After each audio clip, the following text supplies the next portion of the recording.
In the winter of 1823, deep in the uncharted wilderness of the Pennsylvania mountains, a rescue party made a discovery that would haunt them for the rest of their lives. They had come searching for the Brennan family, missing for 10 years after their homestead was cut off by a series of brutal winters that claimed dozens of settlements across the region.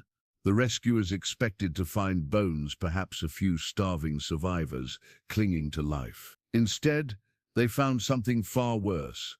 The family had survived all 10 years in complete isolation, but the cost of their survival defied every law of God and nature. In a remote cabin surrounded by unmarked graves, investigators uncovered evidence of the unthinkable choices the Brennans had made to stay alive. What drove a loving family to cross the darkest line imaginable? Before we jump back in, tell us where you're tuning in from. And if this story touches you, make sure you're subscribed, because tomorrow I've saved something extra special for you. The journey to the Brennan homestead began at dawn on February 14, 1823, when Sheriff Thomas McKenna assembled his rescue party in the town square of Millbrook. The bitter wind cut through their wool coats as they loaded supplies onto pack horses that stamped nervously in the frozen mud. Samuel Hayes adjusted his medical bag one final time, checking that his instruments hadn't frozen solid during the night.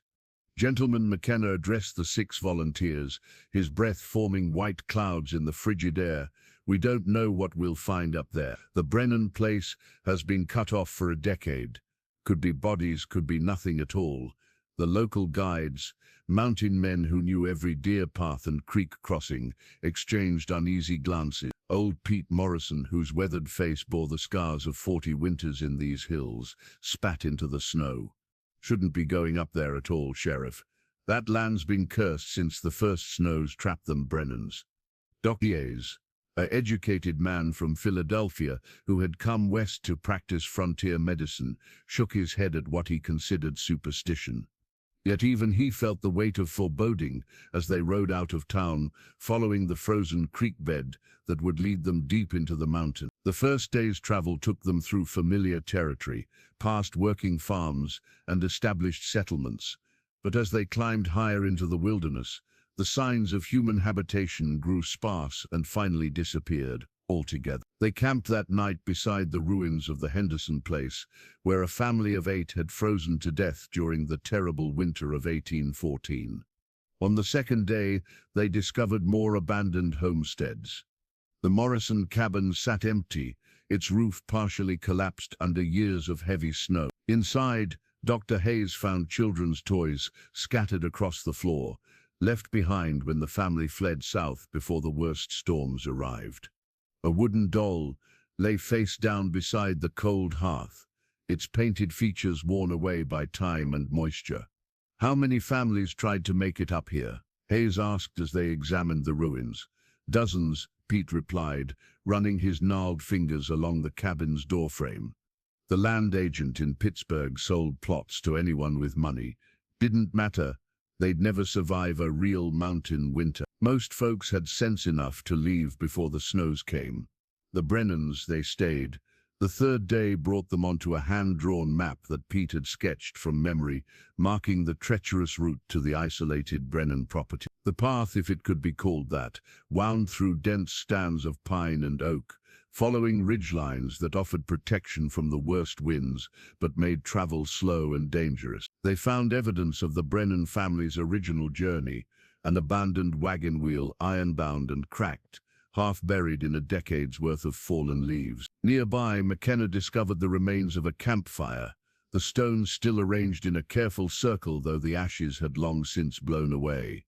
"They came up here with children," Dr. Hayes observed, noting the small footprints preserved in a patch of clay that had somehow escaped erosion. 7 little ones, according to the county records. The guides grew increasingly reluctant as they climbed higher. Whispered conversations around their evening campfire spoke of strange lights seen in these mountains, of howling that didn't sound quite like wolves, of travelers who ventured into this territory and never returned. McKenna dismissed such talk as mountain folklore, but he noticed his men checking their weapons more frequently as they rode. On the fourth morning they crested a ridge and saw their destination spread below them. The Brennan homestead occupied a small valley, sheltered on three sides by steep hills, but open to the south, where a frozen stream wound through stands of bare birch trees. Even from a distance, something about the place felt wrong. The cabin itself appeared intact, smoke rising from its chimney in a thin grey line that spoke of recent habitation. But the surrounding area told a different story. What should have been cleared farmland lay overgrown with scrub brush and young trees. Outbuildings had collapsed or been deliberately dismantled, their lumber repurposed for unknown projects. Most disturbing were the modifications to the main structure. The cabin had been expanded in haphazard fashion, with additions that served no obvious purpose. A tall wooden fence surrounded the immediate area, constructed from materials that clearly came from other buildings. Strange symbols had been carved into fence posts, rough marks that might have been letters or might have been something else entirely. "There," Pete whispered, pointing toward a cluster of small mounds near the tree line. "Fresh graves. Recent ones." Dr. Hayes pulled out his field glasses and studied the site carefully. The mounds were indeed graves, but their arrangement troubled him. Too many for a family that should have dwindled over the years, too regular in their spacing to represent natural deaths. As they began their descent toward the homestead, a figure appeared in the cabin doorway. Even at this distance they could see it was a man, tall and gaunt, watching their approach with obvious wariness. He made no gesture of welcome, no sign of the relief that should greet rescuers after a decade of isolation. Instead, he simply stood there, waiting, as if their arrival was not salvation but judgment. The man who emerged from the cabin bore little resemblance to the Ezra Brennan that Sheriff McKenna remembered from town records. Where once stood a robust farmer in his 30s, now appeared a skeletal figure whose clothes hung loose on a frame reduced to sinew and bone. His hair, prematurely white, fell past his shoulders in matted tangle. Most disturbing were his eyes, alert and intelligent, but holding depths of experience that no civilized man should possess. "Ezra Brennan," McKenna called out as they approached the cabin's front porch. His hand rested unconsciously on the grip of his pistol. The gaunt man nodded slowly, his gaze moving from rider to rider with predatory assessment. "Ezra McKenna, been a long time." His voice carried a strange quality, as if he'd forgotten how to speak to other human beings. Hayes dismounted and approached carefully, his medical training overriding his instinctive revulsion at the man's appearance. "Mr. Brennan, I'm Dr. Hayes. We've come to help. Are you well? Is your family—" "My family survives." Ezra's response carried weight that made the simple words sound like a threat. "We do what we must to survive." Behind Ezra, the cabin door creaked open wider, revealing a woman's figure shrouded in shadows. Mary Brennan stepped into the doorway, and Dr. Hayes had to suppress a gasp. If her husband appeared diminished, she seemed to have faded almost to transparency. Her once blonde hair hung in colorless strands around a face that might have belonged to a woman twice her age. When she spoke, her voice emerged as barely more than a whisper. "Visitors," she said, the word carrying neither welcome nor fear, but rather a kind of wondering confusion, as if she'd forgotten such things were possible. "Mrs. Brennan," Dr. Hayes said gently, "we're here to help, to take you back to civilization." Mary's laugh sent chills through the rescue party. It bubbled up from some deep well of private amusement, musical and completely mad. "Civilization," she repeated. "Yes, we remember civilization. Don't we, Ezra? We remember what civilized people do when they're hungry." Sheriff McKenna exchanged glances with his men. The woman's mental state was clearly fragile, possibly broken entirely. "How many of you are there now? Your children?" Ezra's expression hardened. "Two remain, Jacob and Ruth. They're cautious around strangers." Hayes noticed the careful phrasing, the way Ezra avoided saying how many children had been lost. Around the cabin, evidence of a larger family remained visible. Small clothes hanging on a line, toys scattered in the yard, a child-sized chair on the porch, but the items appeared untouched by time, as if frozen in place the day their owners disappeared. "May we see them?" Dr. Hayes asked. "I'd like to examine everyone, make sure you're all healthy for the journey back." Mary's whisper laugh came again. "Healthy? Yes, doctor. We're quite healthy. Aren't we, Ezra? We've learned to take very good care of ourselves." Near the cabin's foundation, Dr. Hayes spotted what appeared to be animal bones scattered in the dirt. But something about their size and shape troubled him. He knelt to examine them more closely and found himself looking at what might have been a human femur, cracked open and obviously sucked clean of marrow. "Mr. Brennan," he said carefully, "what happened to your livestock, your other children?" Ezra's hand moved to a wooden cross, hanging around his neck, carved with symbols that bore no resemblance to any Christian imagery. Dr. Hayes recognized. The cross appeared to be fashioned from human bone, yellowed with age and wear. "We did what God commanded," Ezra said, his voice taking on the cadence of religious conviction. "Abraham was willing to sacrifice Isaac. We were asked to sacrifice more." From somewhere inside the cabin came the sound of movement, footsteps that seemed reluctant to approach the door. Eventually, two figures appeared, a boy and girl, both in their teens but appearing far younger due to severe malnutrition. Their eyes held the same disturbing quality as their parents, but overlaid with something even worse, the look of children who had seen things that would drive adults to madness.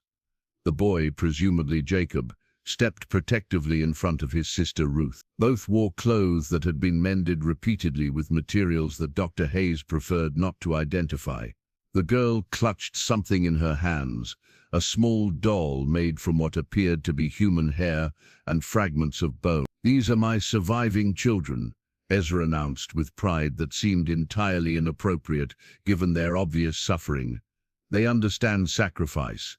They understand survival." Dr. Hayes tried to approach the children, but they shrank back against their father with expressions of genuine terror. Not fear of strangers, he realized, but fear of what their parents might do if they spoke to outsiders. "It's all right," he said softly. "We're here to help, to take you somewhere safe." Ruth's whisper was barely audible. "Safe from what?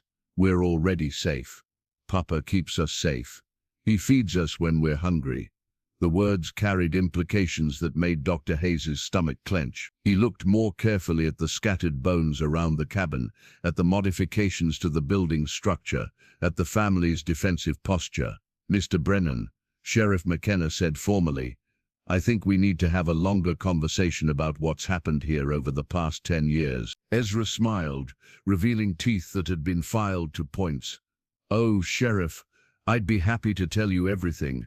But perhaps you should see our larder first. We've become very resourceful in our food storage methods." Ezra led them through the cabin's front door with the pride of a man showing off his life's greatest achievement. The interior struck Dr. Hayes immediately, as wrong in ways his medical training couldn't quite categorize. The main room, which should have housed a family's daily activities, had been transformed into something resembling a primitive shrine. The walls bore scratched marks that might have been a calendar, but the symbols used were unlike any numbering system Dr. Hayes recognized. Crude drawings covered every available surface, stick figures that appeared to be dancing around fires, or perhaps screaming in agony.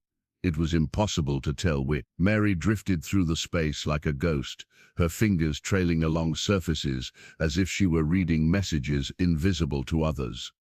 "We've made so many improvements," she whispered, "so many practical modifications." Sheriff McKenna noticed the cooking area first. The iron pot hanging over the fireplace was large enough to feed a substantial family, but stained with substances that defied identification.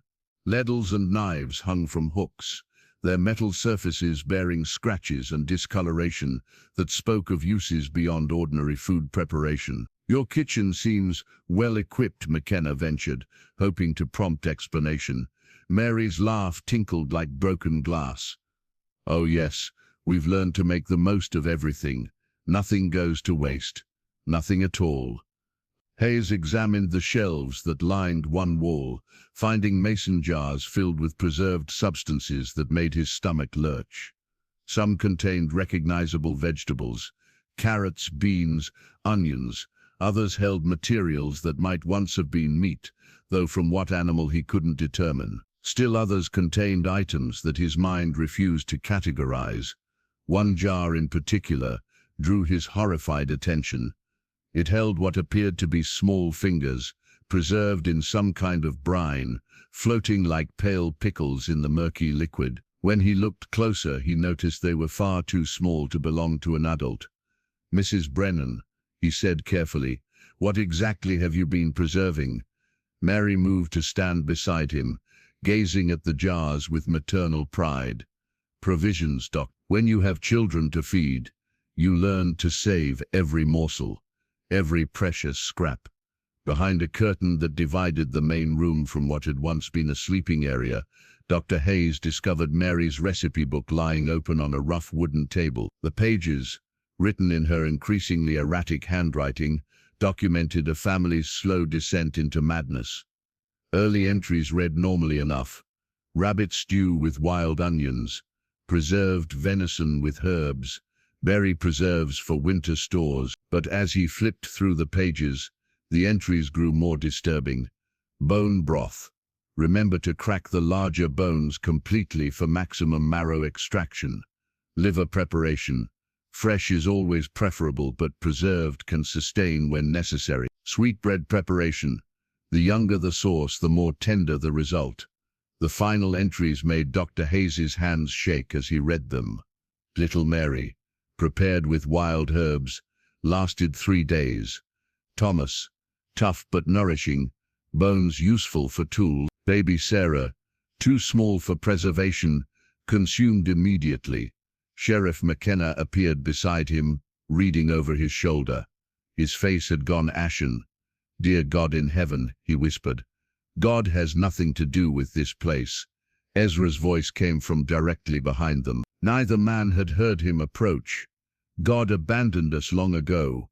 We learned to provide for ourselves." Dr. Hayes turned to confront the man, his medical oath warring with his human revulsion. "Mr. Brennan, these entries suggest, they indicate survival, Doctor. Pure and simple survival." Ezra gestured toward a narrow doorway that led to what appeared to be a cellar. "Would you like to see our storage areas? We've become quite sophisticated in our preservation methods." The cellar had been extensively modified since the family's original construction. What began as a simple root cellar had been expanded into a complex of connected chambers, each serving a specific purpose in the family's horrific domestic economy. The first chamber contained recognizable food stores, dried corn, preserved vegetables, smoked fish caught from the nearby stream. But even these innocent supplies were contaminated by the presence of other materials. Strips of dried meat hung from the ceiling, and Dr. Hayes was careful not to examine them too closely. The second chamber revealed the family's butchering operation. A large wooden table, stained dark with years of use, occupied the center of the space. Knives, saws, and other implements hung from hooks along the walls. The smell of old blood and decomposition hung heavy in the confined air. But it was the third chamber that broke Dr. Hayes's composure entirely. Here, Ezra had constructed what could only be described as a smokehouse, designed for preserving meat for long-term storage. Hooks and racks lined the walls, and while most were empty now, enough remained to make the chamber's purpose horrifyingly clear. Hanging from one hook was what appeared to be a small arm, carefully smoked and dried for preservation. From another hung strips of meat that might once have been human thigh muscle. The family had created an entire system for processing and storing human flesh. "We waste nothing," Ezra explained with the pride of a craftsman displaying his finest work. "Every part serves a purpose. Bones for tools, skin for leather, fat for candles. We've learned to be completely self-sufficient." Dr. Hayes stumbled back toward the main room, his medical training overwhelmed by the scope of the horror he'd witnessed. In the kitchen, he noticed details that had escaped his attention before. The cutting boards bore grooves worn by years of use. The knives showed evidence of frequent sharpening. Even the family's dishes and utensils seemed designed for purposes beyond ordinary dining. Mary appeared beside him again, her ghostly presence materializing without warning. "Are you impressed, Doctor? It took us years to perfect our methods. Trial and error, you understand. But we learned, we adapted." "How, they?" Dr. Hayes whispered, though he dreaded the answer. "How many what, Doctor? How many of your children did you—" Mary's smile held no warmth, no humanity. "All of them, eventually. Well, all except Jacob and Ruth. They've even useful in other ways." Dr. Hayes found himself drawn to the small graveyard behind the cabin, where 7 mounds of disturbed earth told a story more horrific than any nightmare. The graves were arranged in a neat row, each marked with a crude wooden cross, bearing a child's name carved in Ezra's increasingly erratic handwriting. Mary Elizabeth, aged 4. Thomas James, aged 6. Little Sarah. The dates carved below each name spanned the 10 years of the family's isolation, documenting not deaths from starvation or disease, but something far more deliberate. Sheriff McKenna knelt beside the smallest grave, noting how the earth had been disturbed multiple times. "These graves have been opened," he said quietly to Dr. Hayes. Recently, from the cabin's porch, Jacob and Ruth watched the investigation with expressions of carefully controlled terror. When Hayes approached them, they instinctively moved closer together, their hands intertwining in a gesture of desperate mutual protection.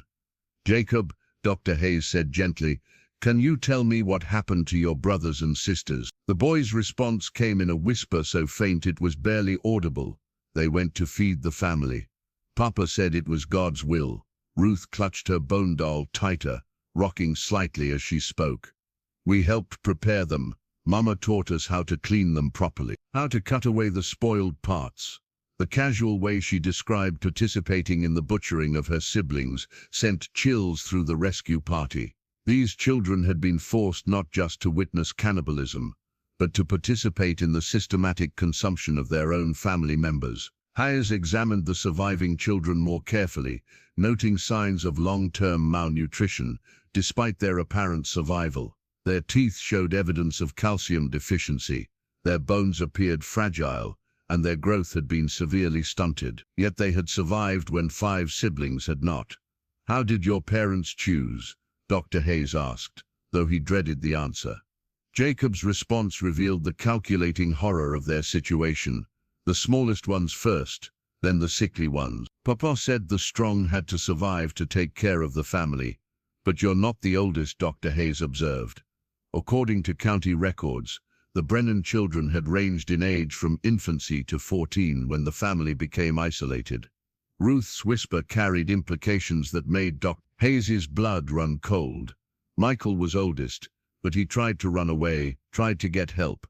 Papa said he was being selfish, thinking only of himself instead of the family." "What happened to Michael?" "Papa caught him before he reached the valley, brought him back, said he had to learn about family loyalty." Jacob's voice held no emotion, as if he were recounting someone else's story. "Michael learned, eventually." Dr. Hayes found a small burial shroud among the children's abandoned belongings, a piece of cloth that had once been white, but now bore stains that told their own story. The fabric showed evidence of having been wrapped around something small, and the stains suggested it had been used multiple times for the same grim purpose. Teeth marks along the edges of the shroud indicated it had been used not just for burial preparation, but as part of the family's feeding rituals. The thought of children small enough to be wrapped in such cloth being subjected to systematic consumption made Dr. Hayes physically ill. "The babies were hardest," Ruth whispered, apparently reading his thoughts. "Mama would cry when we had to, when they were needed. But Papa said crying was selfish, said we should be grateful for the provision." Sheriff McKenna discovered additional evidence around the cabin, small shoes lined up by the door as if their owners might return at any moment, toys arranged carefully on shelves, clothing folded, and waiting in chests. The preservation of these items suggested the parents maintained some twisted form of memorial for their consumed children.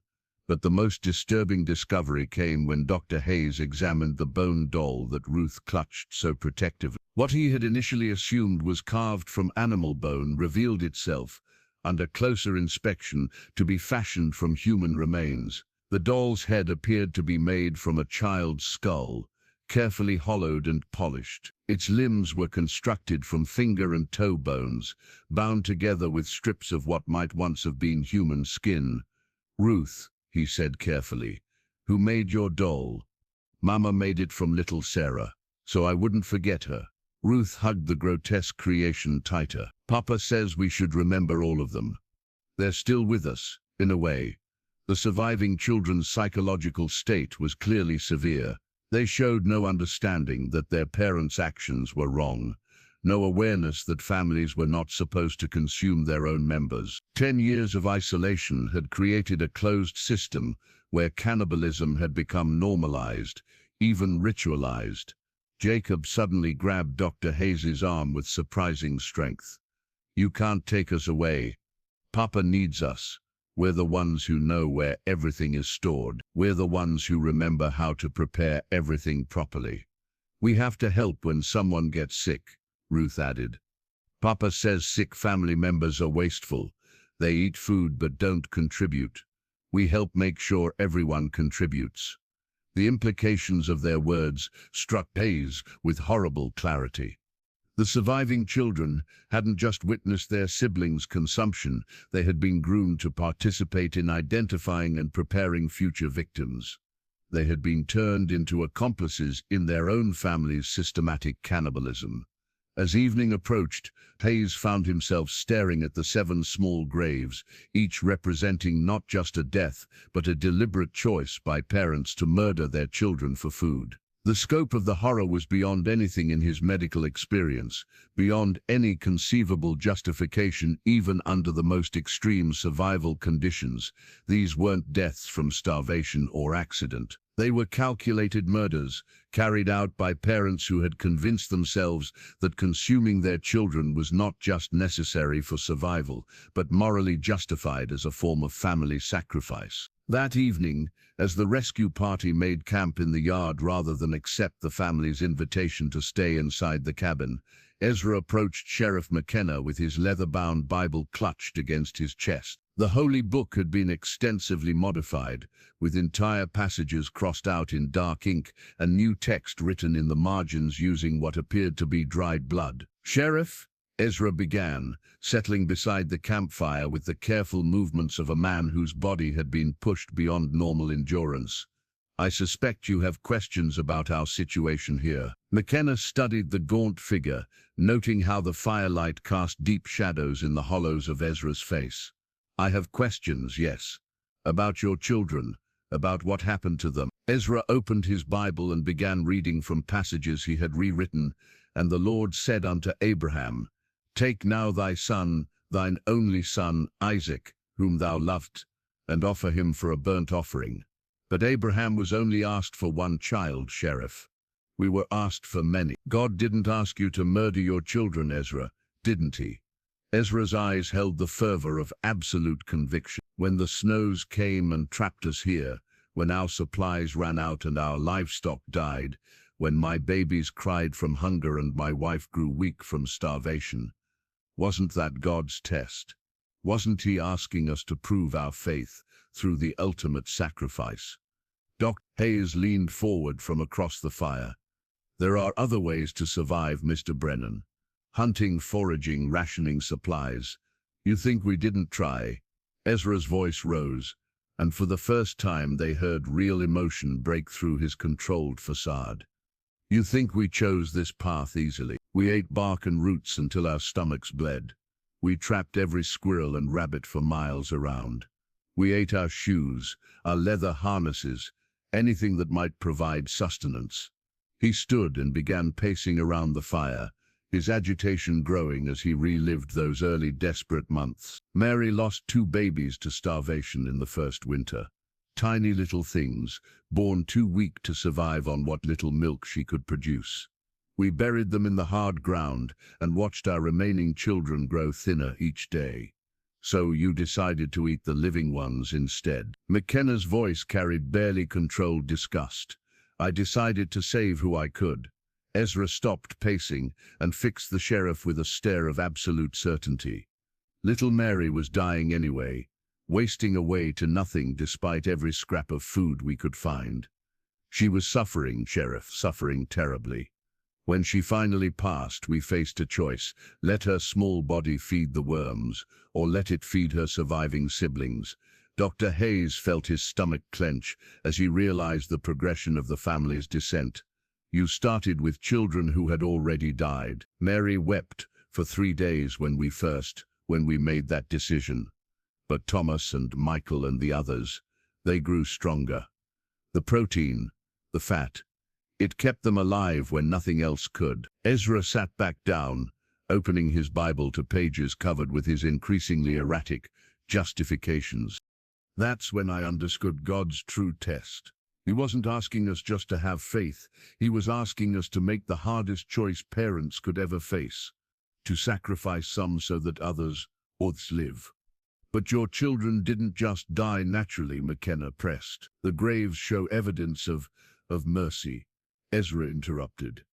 When little Thomas grew sick with fever, when he was clearly not going to survive another week of suffering, we made the decision to end his pain quickly, to let his death serve a purpose instead of being meaningless waste. The calculation in Ezra's voice chilled the rescue party. This wasn't the rambling of a madman, but the careful reasoning of someone who had systematically convinced himself that murder was mercy. And the others, each decision was harder than the last, but each time we could see which children were strong enough to survive and which were expendable. Sarah was too young to understand suffering. Michael had grown rebellious, threatening to leave and bring outsiders who might not understand our situation. Thomas was sickly from birth. Ezra turned to pages near the back of his Bible, where he had written what appeared to be his own scripture. Better that 5 should die so that 2 might live, than that all 7 should perish from want. The strong must sometimes consume the weak, as wolves consume deer, as fire consumes wood. You created a religion around murdering your children, Dr. Hayes said, his medical training warring with his human revulsion. I created a system of survival that preserved my family line. Ezra corrected. Jacob and Ruth are strong, Sheriff. They understand sacrifice. They understand what must be done to survive in a world that offers no mercy to the weak. Mary appeared from the cabin, moving like a spectre in her tattered nightgown. She approached the fire and settled beside her husband with the automatic movements of long habit. Tell them about the rituals, Ezra, she whispered. Tell them how we honored each child's sacrifice. Ezra smiled, the expression grotesque on his skeletal features. We held ceremonies, Sheriff. Thanksgiving services where we expressed gratitude for the nourishment our children provided. We made sure their deaths had meaning, that their sacrifice was sanctified. You made it into a religious ceremony. Every meal was communion, Sheriff. Every bite was a reminder of the love that made such sacrifice possible. We saved portions of each child, locks of hair, small bones to remember them by, to keep them close to us always. Mary reached into her dress and pulled out a small pouch made from what appeared to be human skin. Inside were tiny bones, scraps of hair, and other remnants that she displayed with maternal pride. We carry them with us always, she whispered. They're still our children, still part of our family. Death doesn't break those bonds. The systematic way the couple had rationalized their actions, creating elaborate justifications and even religious ceremonies around infanticide and cannibalism, revealed a level of psychological adaptation that went far beyond simple survival instinct. How did you choose which ones to take next? Dr. Hayes asked, though he dreaded the answer. Ezra consulted his modified Bible again, reading from passages he had rewritten. The parents must judge which children serve the greater good. The sickly, the rebellious, the ones too young to contribute. These must give way so the strong might survive to carry on the family name. You turned survival into a philosophy, McKenna observed. I turned necessity into purpose. Ezra replied. Any father would understand, Sheriff. When faced with losing all your children or saving some of them, what choice would you make?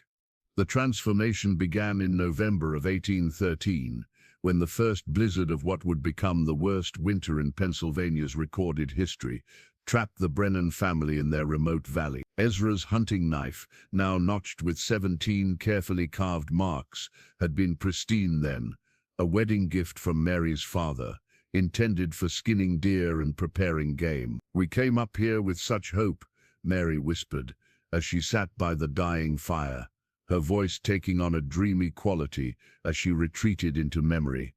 7 beautiful children, a strong husband, 40 acres of good land. We were going to build something lasting. Ezra nodded, his skeletal fingers tracing the knife's worn handle.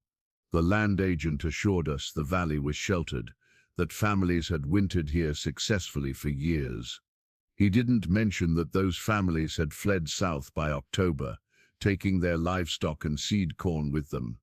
Doc Hayes found himself drawn into their account, despite his revulsion, recognizing the medical significance of documenting how ordinary people could descend into such horror.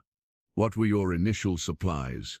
2 cows, a dozen chickens, 3 pigs, Ezra recounted methodically. "Barrels of salt pork, dried corn, preserved vegetables.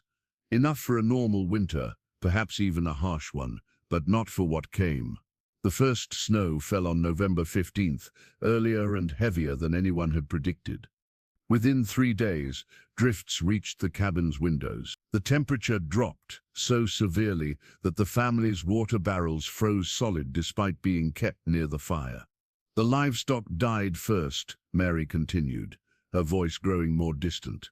"The cold was so intense it killed the chickens overnight. Just froze them solid in their roost. The pigs lasted a week longer, huddled together in their pen, but the feed ran out and they starved."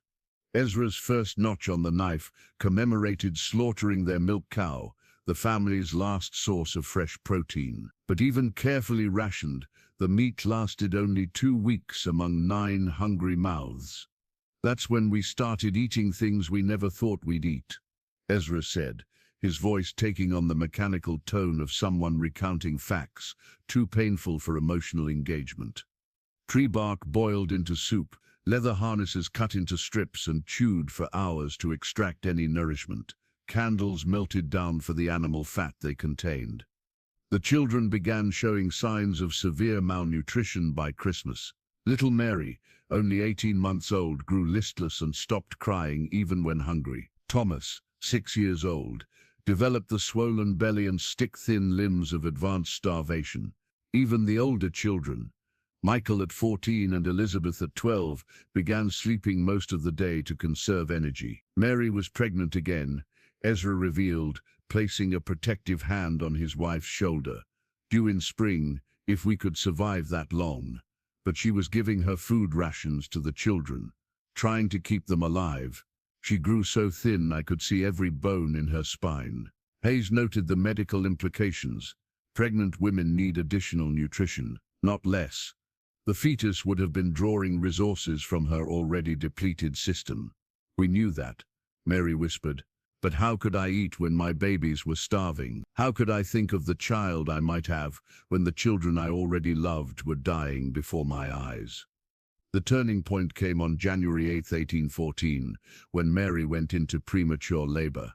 The baby, a boy they named Joseph, lived only 3 hours. Born too early and too small, he died despite Mary's desperate attempts to provide warmth and nourishment. "We buried him outside," Ezra said, his voice breaking for the first time. "Dug through 3 feet of frozen ground with a broken shovel. Said prayers over his little grave while the wind howled around us like the voices of demons." But the tragedy was compounded when, 2 days later, little Mary, their toddler daughter, simply stopped breathing in her sleep. Weakened by months of inadequate nutrition, her tiny body finally succumbed to the cold and hunger. "That's when we faced the choice," Ezra continued, his hand moving unconsciously to the knife's first notch. "We had 2 small bodies that would feed the worms, or they could feed their surviving siblings. Mary wept for 3 days, but even she could see the logic. The family's decision to consume their dead children wasn't made in a moment of madness, but through careful deliberation over nearly a week. They discussed alternatives, explored every possible option, before concluding that utilizing the bodies was their only chance of survival. "We said prayers over them first," Mary added, her voice barely audible. "Asked God's forgiveness and blessing, asked the children to understand that their deaths would give life to their brothers and sisters." Ezra made the first cut with hands that shook so violently he could barely hold the knife.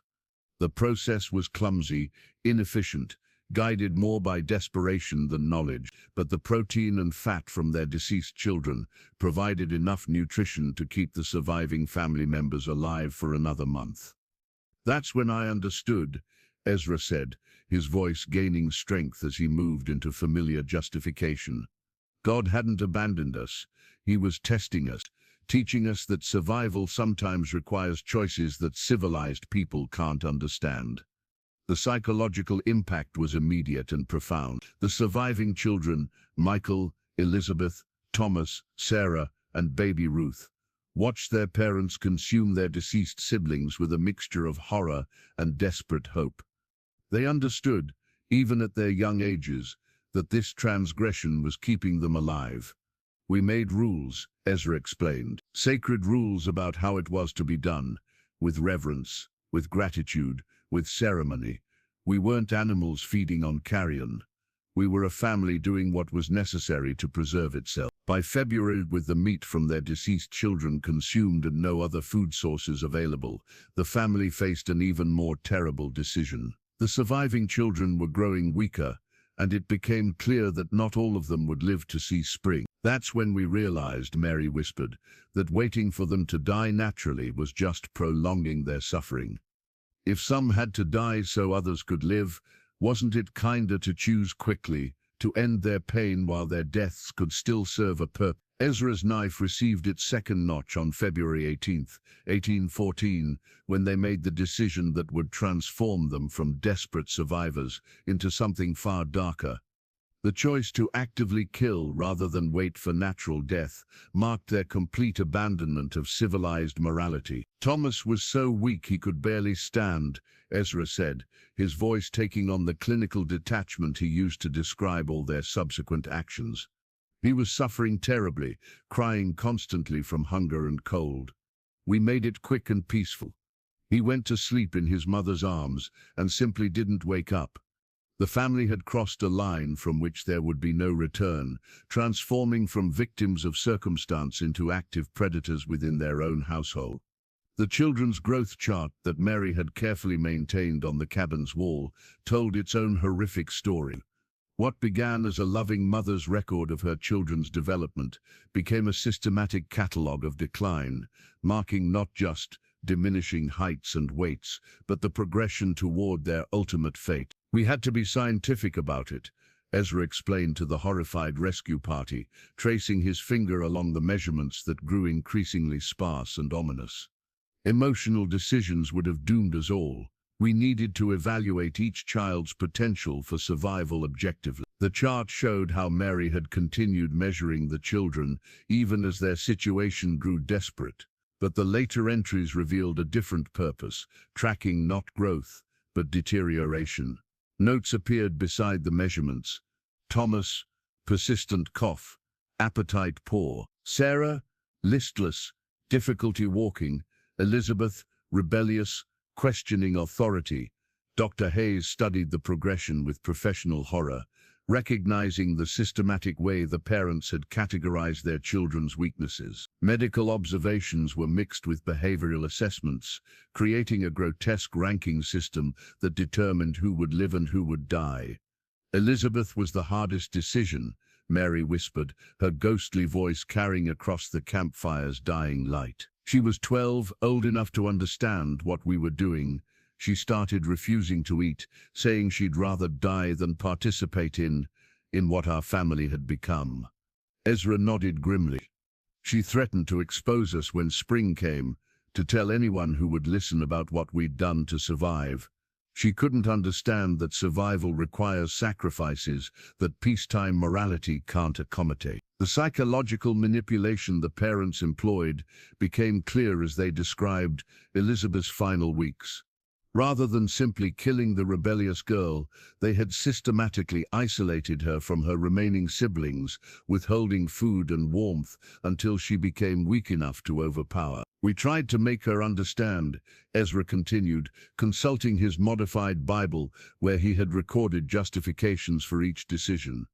"We explained that her resistance was selfish, that her refusal to accept our family's new reality was endangering everyone else's survival." Jacob and Ruth, listening from the cabin's doorway, showed no emotional response to hearing about their sister's death. 10 years of conditioning had taught them that such discussions were normal family conversations, that planning the consumption of family members was simply another aspect of household management.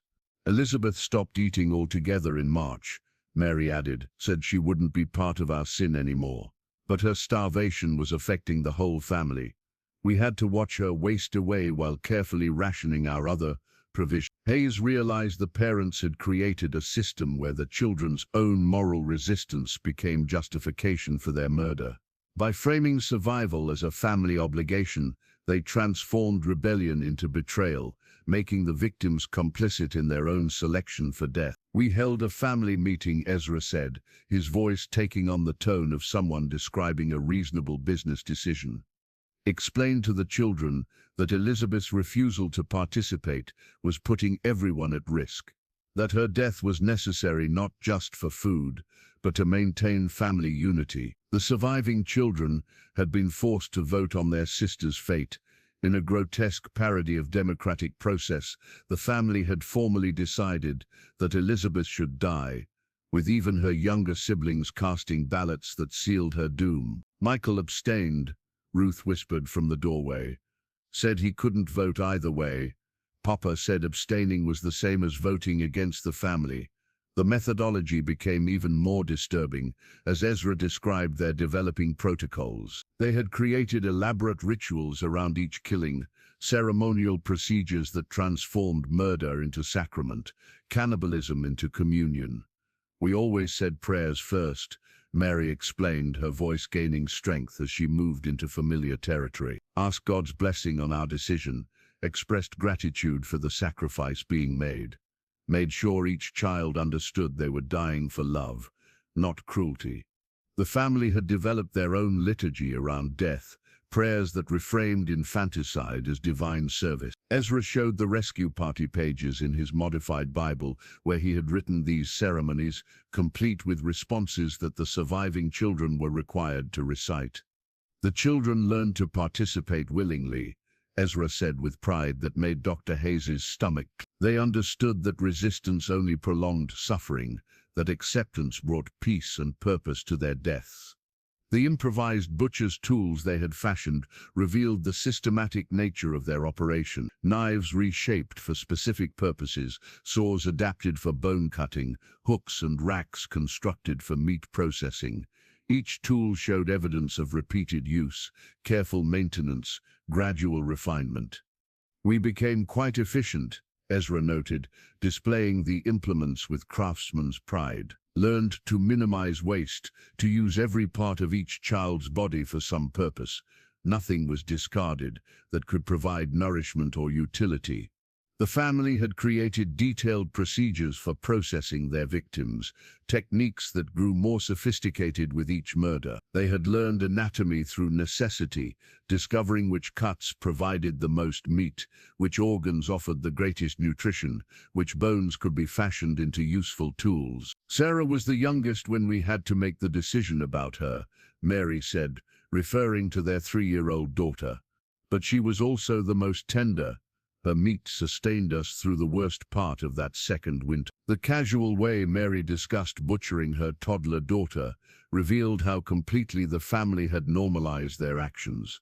10 years of systematic cannibalism had created a household where discussing the flavor and nutritional value of children's flesh was ordinary dinner conversation. "We saved portions of each child," Ezra added, showing small bundles wrapped in cloth that contained what appeared to be preserved human remains.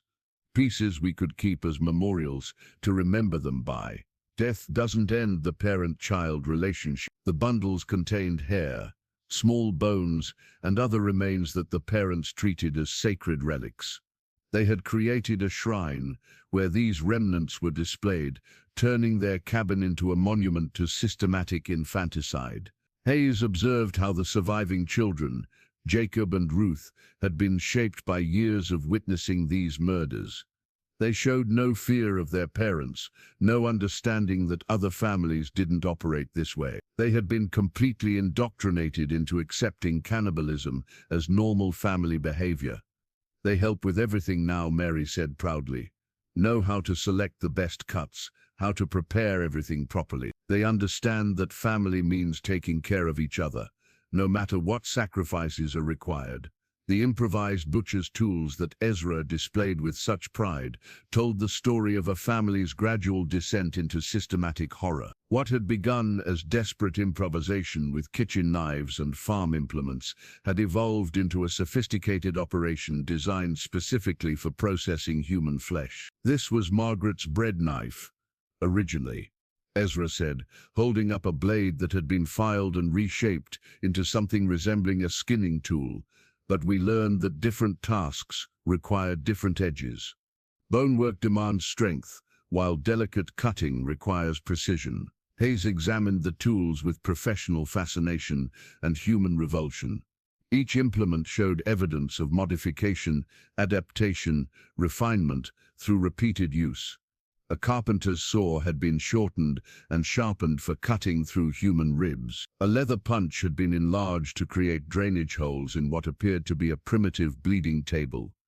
We had to become students of anatomy, Mary added, her voice taking on the tone of someone discussing an interesting hobby. Learn which cuts provided the most nutrition, which organs could be preserved longest, which bones made the best tools. The family had developed detailed knowledge of human butchery through necessity and experimentation. Ezra could describe the precise technique for separating joints to minimize bone splintering, the proper angle for cutting muscle fibers to ensure tenderness, the optimal temperature for smoking human flesh to prevent spoilage. The first time was clumsy, he admitted, running his thumb along a crude knife edge. We wasted so much of little Mary because we didn't know what we were doing. But each time we learned more, became more efficient. The preservation techniques they had developed were equally sophisticated. The modified cellar contained evidence of multiple preservation methods: smoking, salting, drying, each adapted for human flesh rather than traditional game animals. They had learned to work quickly to prevent spoilage, to separate different types of tissue for optimal storage, to prepare portions that would last through extended periods. Fat rendered differently than we expected, Mary explained with the clinical detachment of an experienced cook. Human fat has different properties than pork or beef. We had to adjust our methods, learn new timing for the rendering process. The smoking operation in the cellar's third chamber revealed perhaps the most disturbing evidence of their systematic approach. Racks had been constructed at precise heights to ensure even smoke distribution. Vents had been carved to maintain optimal airflow. Temperature control methods had been dosed through trial and error across multiple victims. We learned that younger flesh required less time, Ezra noted, consulting a handwritten chart that documented smoking times for different body parts from different aged victims. But it was also more delicate, easier to overprocess. The older children provided more robust meat that could handle longer preservation periods. Dr. Hayes found himself studying the family's methodology with the same clinical attention he might give to any other medical procedure, trying to understand how ordinary people could develop such expertise in horror. The systematic nature of their operations suggested not madness, but adaptation, human ingenuity applied to unthinkable purposes. Storage was our biggest challenge initially, Mary continued. We had to learn how to package everything properly, prevent contamination, organize our supplies for easy access during the worst weather. The cellar's storage system was indeed organized with obsessive efficiency. Shelves held carefully labeled containers containing contents, preparation date, and expected spoilage timeline. Different cuts were segregated by type and age of victim. Even bone fragments were sorted by size and potential utility. "We developed our own butchering calendar," Ezra said, showing a handwritten schedule that planned victim selection based on seasonal needs and food availability. Spring meant fresh greens might supplement our diet, so we could afford to wait longer between harvests. But winter required more frequent provisions. The calendar revealed the calculating horror of their operation.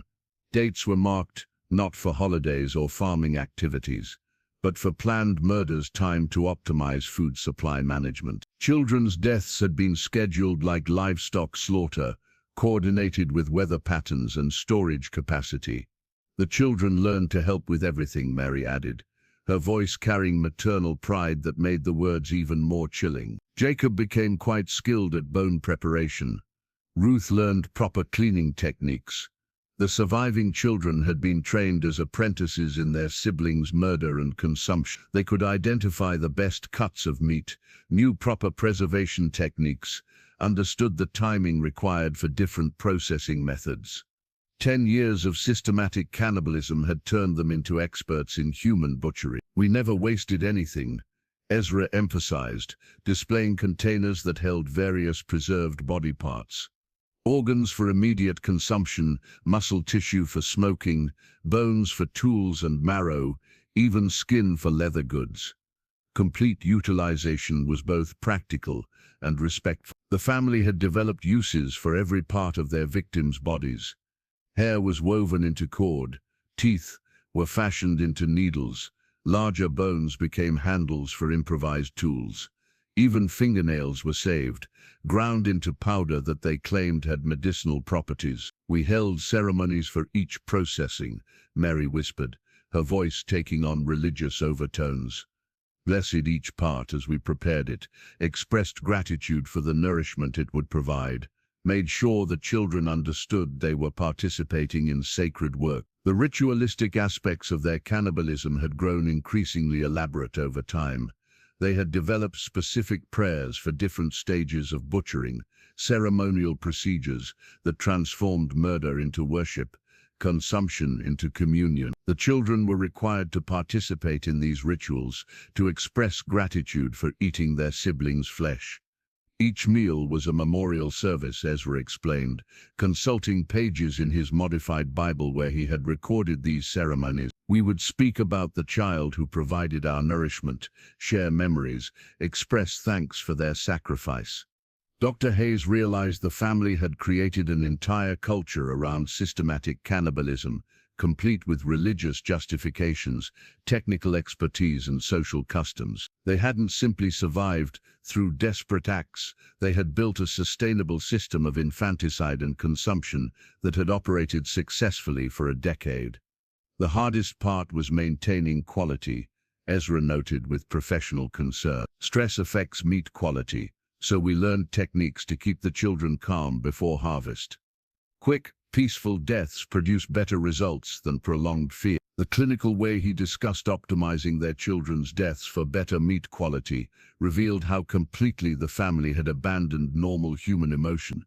They had transformed parental love into a grotesque form of livestock management, where children were valued primarily for their nutritional potential. Word of the Brennan family's discovery spread through the Pennsylvania mountain communities like wildfire, carried by riders who could barely bring themselves to repeat what they had witnessed. By the time Sheriff McKenna returned to Millbrook with his prisoners, crowds had already gathered in the town square, their faces bearing expressions of horror, rage, and morbid curiosity. The sheriff's warrant authorizing the family's arrest had been hastily drafted by Judge Harrison Whitmore, a man whose 30 years on the bench had never prepared him for charges of systematic infanticide and cannibalism. His hands shook as he wrote the formal accusations, crossing out words and rewriting phrases as he struggled to find legal language adequate to describe the Brennan family's crimes. "Charge them with murder," demanded Reverend Samuel Morrison from the crowd that pressed against the jailhouse steps. multiple counts of murder in the first degree. Let God sort out their justifications in the afterlife. But even the murder charges presented legal complexities that had Judge Whitmore consulting law books late into the night. Pennsylvania had never prosecuted a case involving parents who killed and consumed their own children for survival. The legal precedents simply didn't exist for crimes this extreme. Dr. Hayes found himself reluctantly serving as the primary witness to the family's condition and confession. His medical report, which he completed in the privacy of his boarding house room, documented not just the physical evidence of cannibalism, but the psychological state of perpetrators who showed no remorse for their actions. They speak of their crimes with pride, he wrote in carefully clinical language. The parents display no understanding that their actions constitute moral transgression. The surviving children have been so thoroughly conditioned that they view infanticide and cannibalism as normal family behaviors.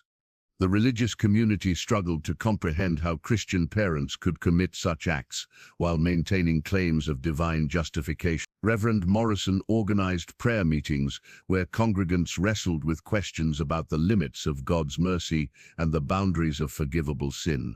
Some trials test our faith, Morrison preached to packed pews. But this tests our very understanding of what it means to be human. When survival instinct overwhelms moral law, when parents become predators upon their own children, we must ask ourselves where civilization ends and barbarism begins. The broader community response divided along unexpected lines. Farmers who had endured their own desperate winters showed reluctant understanding for the family's initial descent into cannibalism, while townspeople who had never faced such extremes demanded immediate execution for all surviving family members. Any parent would do anything to save their children, argued Jonas Fletcher, whose own family had barely survived the winter of 1816. But there's a difference between desperate acts and systematic murder. The Brennans crossed that line and kept crossing it for 10 years. A vigilante group formed within days of the arrest, led by Marcus Henley, whose sister had died in childbirth during one of the brutal winters that claimed so many settlements. The group demanded that the family be turned over to them for immediate justice, arguing that formal legal proceedings were inadequate for crimes this heinous. The law wasn't written for monsters like these, Henley declared at a town meeting that drew residents from across the county. They murdered 5 children and turned the survivors into accomplices. They don't deserve trials, they deserve rope. Sheriff McKenna found himself protecting the Brennan family from mob justice, while simultaneously preparing evidence for their prosecution. The jailhouse required additional guards as crowds gathered daily, some seeking glimpses of the infamous cannibals, others hoping to administer their own form of punishment. The case attracted attention far beyond the local community. Newspaper reporters arrived from Philadelphia and Pittsburgh, interviewing witnesses and writing sensationalized accounts that would spread the story throughout the eastern United States. The coverage transformed the Brennan family from local criminals into national symbols of frontier horror. "Family of cannibals discovered in Pennsylvania mountains," read the headline in the Philadelphia Inquirer. Parents systematically murder and consume 5 children during decade of isolation. Legal experts from universities and major cities offered opinions on how such an unprecedented case should be prosecuted. Some argued for murder charges that could result in execution. Others suggested that extreme circumstances warranted consideration of diminished capacity or temporary insanity defenses. The surviving children, Jacob and Ruth, presented the most complex legal and moral questions. Were they victims who had been psychologically damaged beyond repair, or accomplices who had participated willingly in their siblings' murders? Should they be charged as criminals or treated as traumatized survivors, requiring medical intervention? "Those children have been living in hell for 10 years, argued Dr. Hayes in meetings with court officials. They've been systematically conditioned to view horror as normal. Prosecuting them would be like charging victims of kidnapping for actions they were forced to commit." But others pointed to evidence that Jacob and Ruth had actively participated in selecting and preparing their siblings for consumption. that they had voted in family meetings that decided which children should die next, that they showed no remorse or understanding that their actions were wrong. Community leaders struggled with questions about justice, mercy, and the limits of human understanding. How should civilized society respond to crimes that seem to exist beyond normal categories of human behavior? What punishment could possibly fit acts of such systematic horror? "We're dealing with something outside our experience," Judge Whitmore confided to his clerk while reviewing legal precedents from other states and territories. "The law assumes certain boundaries of human behavior. It assumes that parents protect their children, not consume them." Religious leaders debated whether the family's souls could be saved through repentance or whether some acts placed perpetrators beyond divine forgiveness. The theological implications challenged fundamental beliefs about redemption and the nature of evil. "If we execute them without trial, we become murderers ourselves," Reverend Morrison argued against the vigilante movement. "If we show mercy to child killers, we betray every principle of justice." There may be no right answer to questions this terrible. The community's response revealed deep divisions about justice, survival, and the boundaries of acceptable human behavior under extreme circumstances. As the case moved toward trial, residents found themselves forced to confront uncomfortable questions about what they might do in similar situations, and whether civilization was as stable as they had believed. Jonathan Crawford received the letter requesting his services on a gray March morning, delivered by a rider whose hands shook as he passed over the correspondence. The defense attorney's notes, which would later become a historical document in their own right, began with a simple entry: "Received appointment to defend the Brennan family. God help me." Crawford had built his reputation defending difficult cases throughout western Pennsylvania, but nothing in his 20-year career had prepared him for the challenge of representing systematic infanticide and cannibalism. His initial notes reveal a man grappling with both legal complexities and moral revulsion. "How does one defend the indefensible?" he wrote in his private journal. "How does one argue for mercy when the accused show no understanding that mercy is required? The law assumes certain boundaries of human behavior, but what happens when those boundaries are not merely crossed, but obliterated entirely?"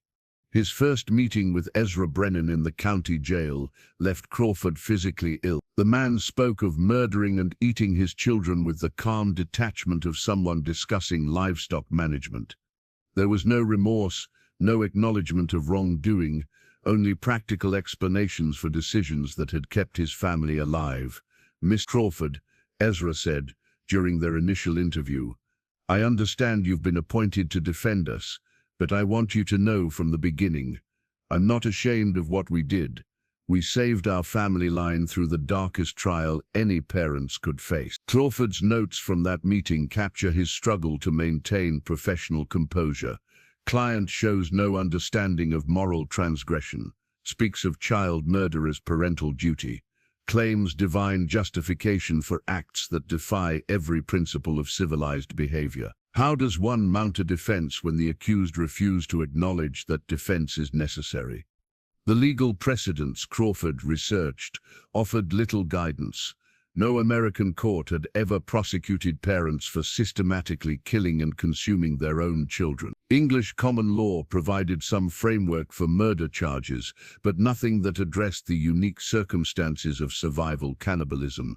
Spanning a decade, the closest precedents involved shipwreck survivors who drew lots to determine who would be sacrificed for food, Crawford noted in his research. But those cases involved strangers facing immediate death, not parents systematically murdering children over years of calculated decision-making. Crawford's interviews with Mary Brennan proved even more disturbing than his sessions with her husband.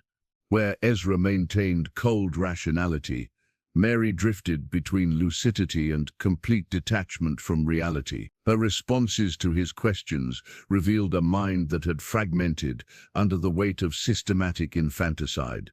"She speaks of her dead children as if they're still alive," Crawford wrote.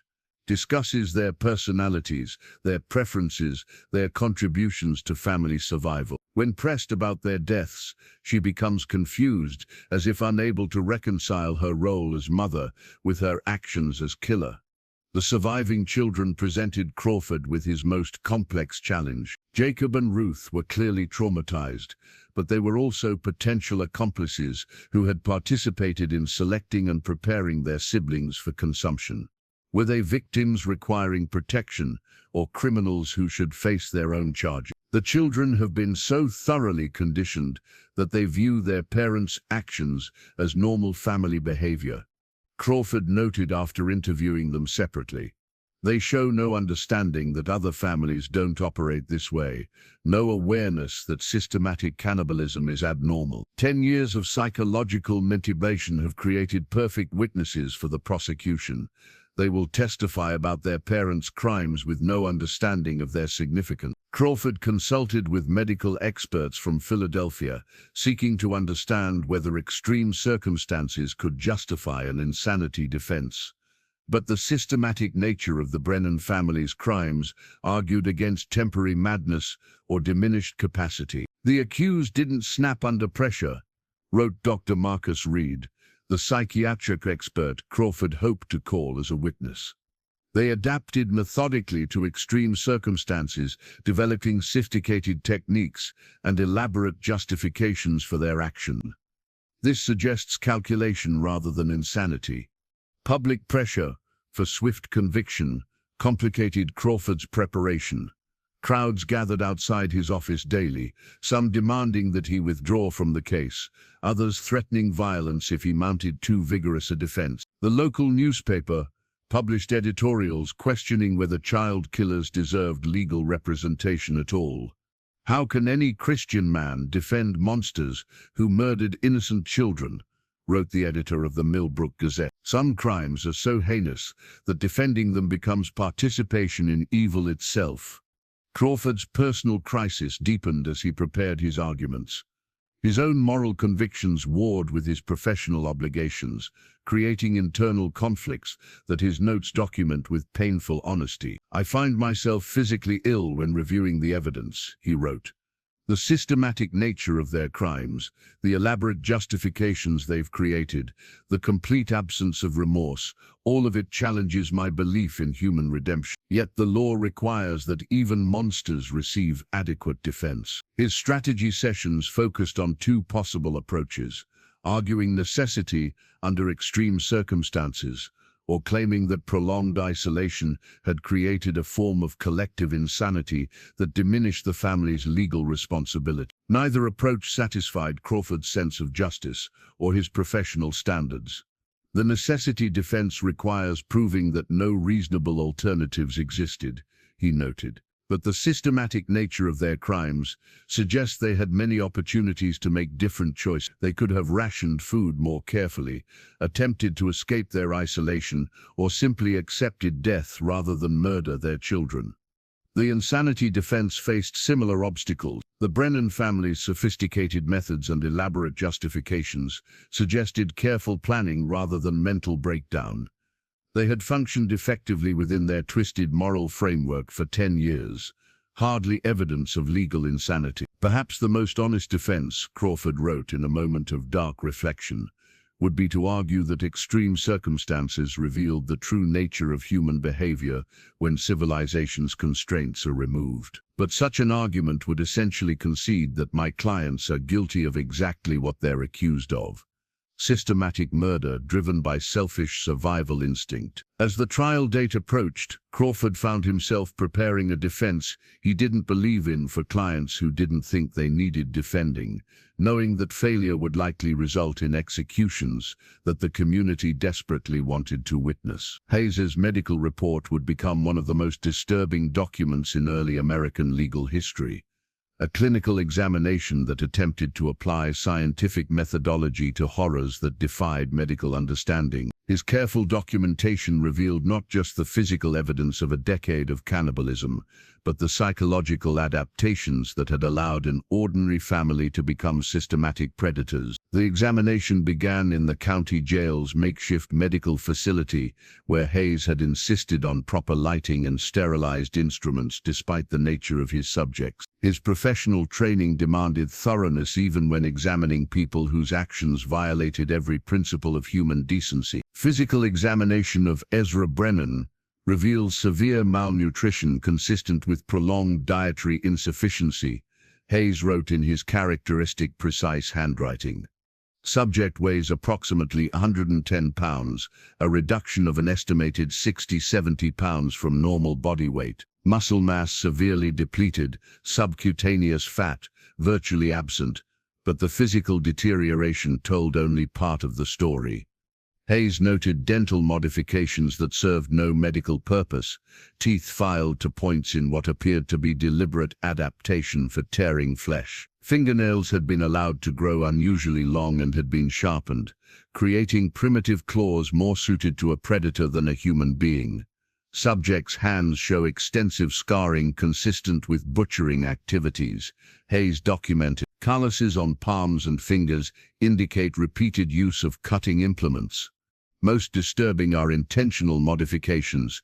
Removal of fingertips on left hand appears designed to improve grip on small bones and joints. Mary Brennan's examination revealed different but equally troubling adaptations. Her physical deterioration was more severe than her husband's, but she showed signs of having been systematically fed certain organs and tissues that would explain her survival despite apparent starvation. Subject Mary Brennan presents with symptoms consistent with severe psychological trauma and possible dissociative disorder, Hayes noted.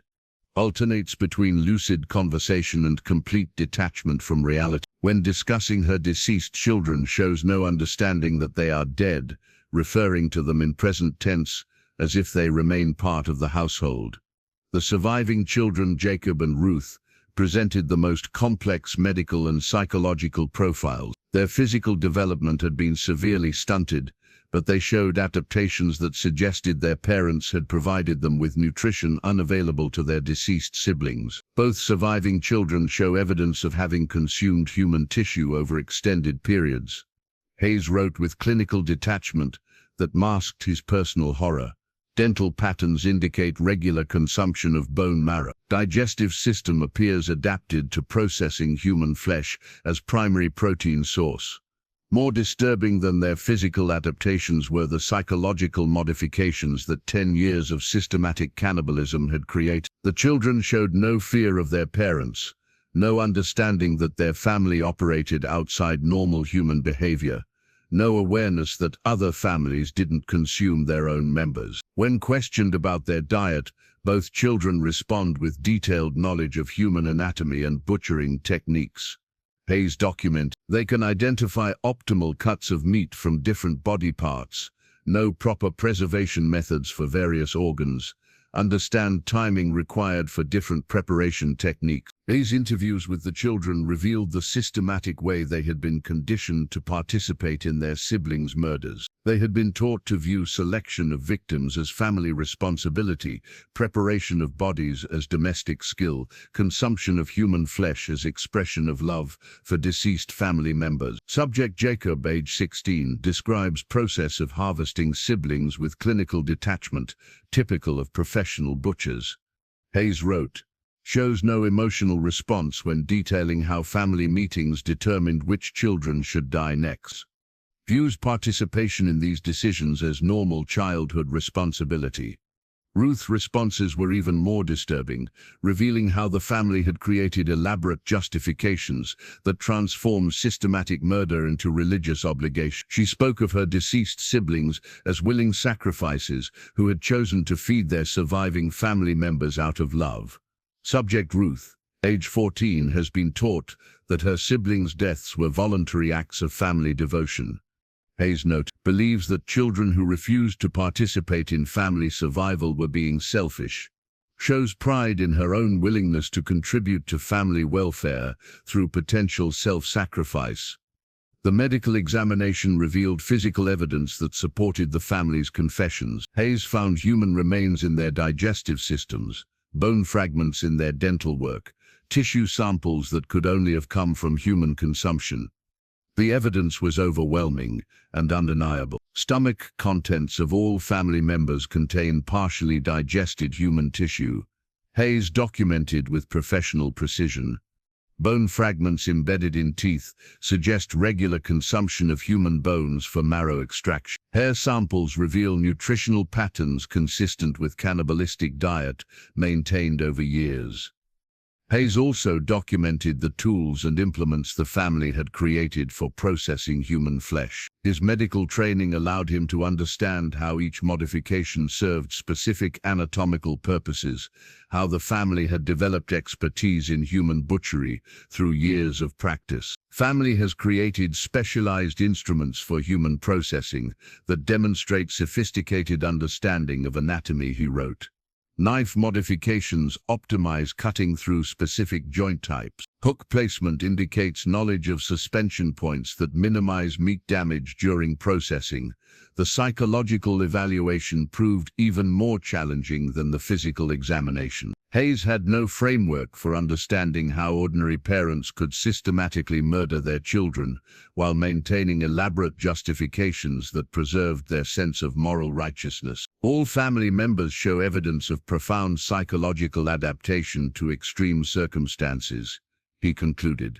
Rather than breaking under the stress of cannibalism, they have created belief systems that normalize and justify their actions. This suggests not insanity, but successful psychological adaptation to unacceptable circumstances. Hayes's final medical opinion would prove crucial in the coming trial. His professional assessment concluded that while the family showed evidence of extreme psychological stress, they retained sufficient mental capacity to understand the nature and consequences of their actions. The accused are legally sane according to current medical understanding, Hayes wrote in his summary.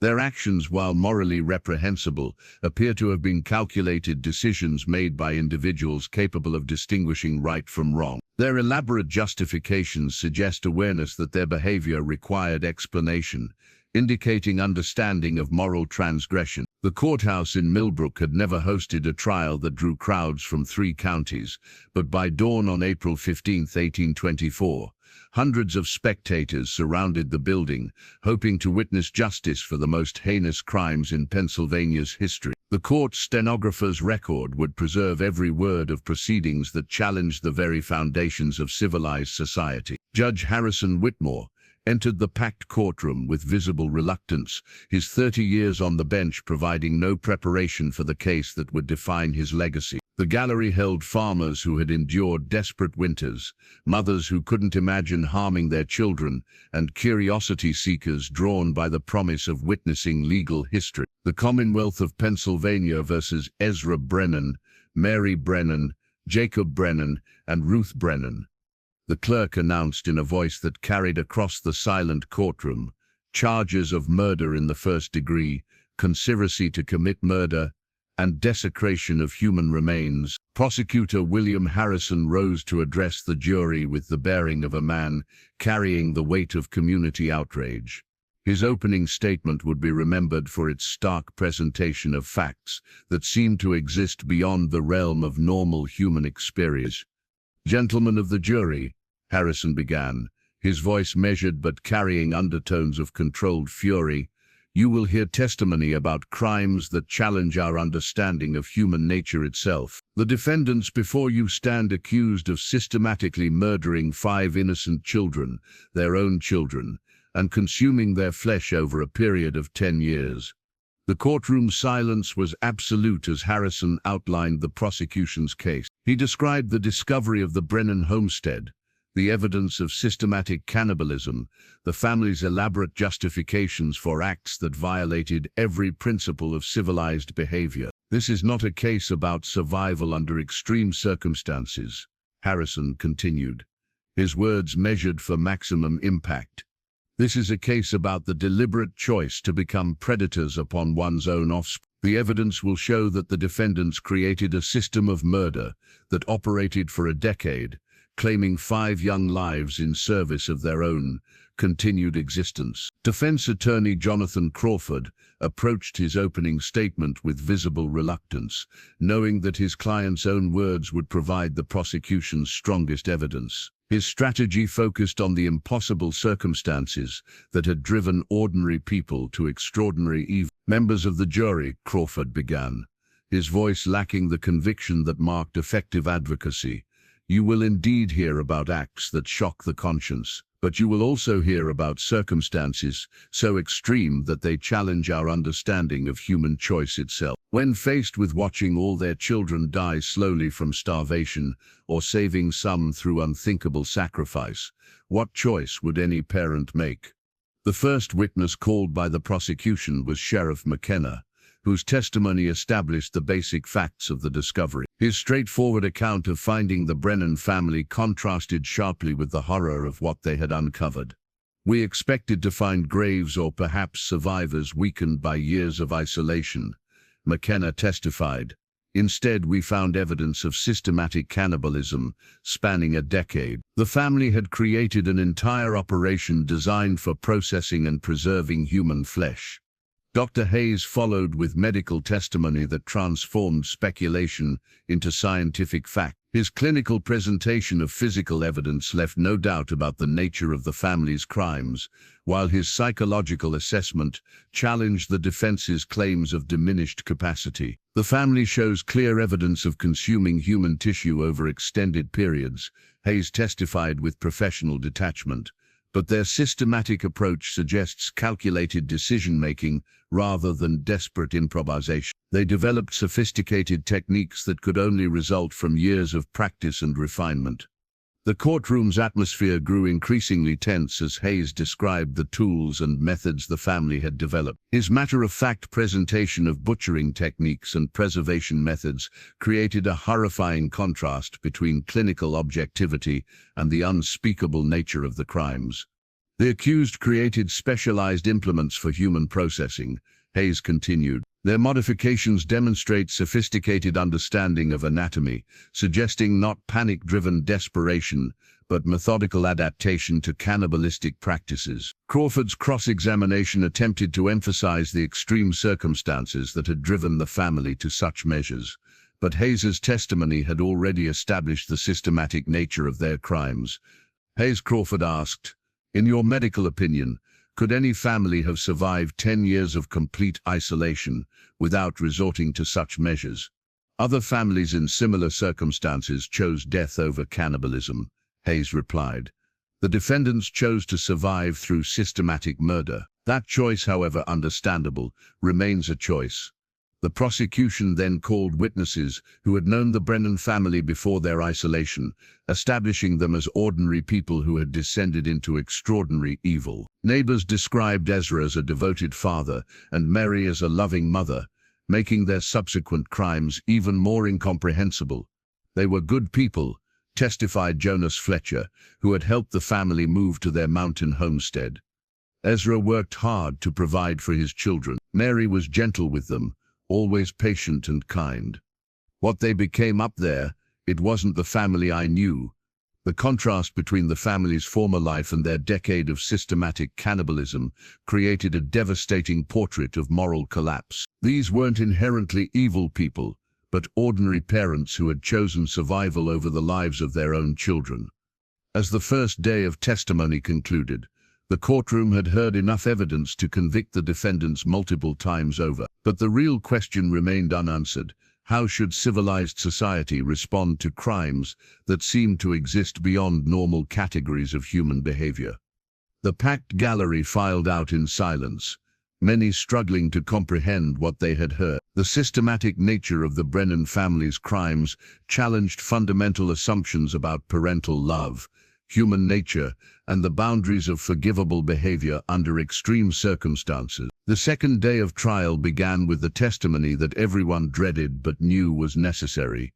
The voices of the surviving children who had witnessed a decade of systematic murder within their own family. Jacob's written statement, prepared with Crawford's reluctant assistance, would become one of the most disturbing documents in American legal history. Judge Whitmore had agonized over whether to allow the children to testify, knowing that their words would either condemn their parents or reveal the depth of their own psychological damage. But the prosecution insisted that only the surviving victims could provide complete testimony about the scope of the family's crimes. Jacob Brennan, now 16 but appearing far younger due to malnutrition and psychological trauma, approached the witness stand with the mechanical movements of someone performing a familiar routine. His statement, read aloud by the court clerk due to the boy's barely audible voice, revealed 10 years of systematic conditioning that had transformed witnesses into accomplices. "My name is Jacob Brennan, and I am the oldest surviving child of Ezra and Mary Brennan." The statement began in carefully formed handwriting that showed evidence of extensive coaching. "I want to tell the court about our family's survival during 10 years of isolation in the Pennsylvania mountains." The courtroom's silence was absolute as the clerk continued reading Jacob's account of watching his siblings disappear, one by one, selected for death through family meetings where even the children participated in choosing who would die next. Papa explained that some children would need to sacrifice themselves so others could live. The statement continued. "He said this was God's will, that Abraham was willing to sacrifice Isaac, and we needed to be willing to sacrifice even more. I understood that being the oldest meant I had responsibility to help choose which siblings should feed the family." The clinical way Jacob described participating in his siblings' selection for murder revealed the systematic psychological manipulation that had normalized cannibalism within the family structure. He had been taught that resistance to these decisions was selfish, that true family love required willingness to sacrifice weaker members for the survival of the strong. Elizabeth was chosen because she stopped eating and said she wouldn't participate in family survival anymore, Jacob's statement revealed. Michael was chosen because he tried to run away instead of helping the family. Little Sarah was chosen because she was too young to contribute, but still consumed food that older children needed.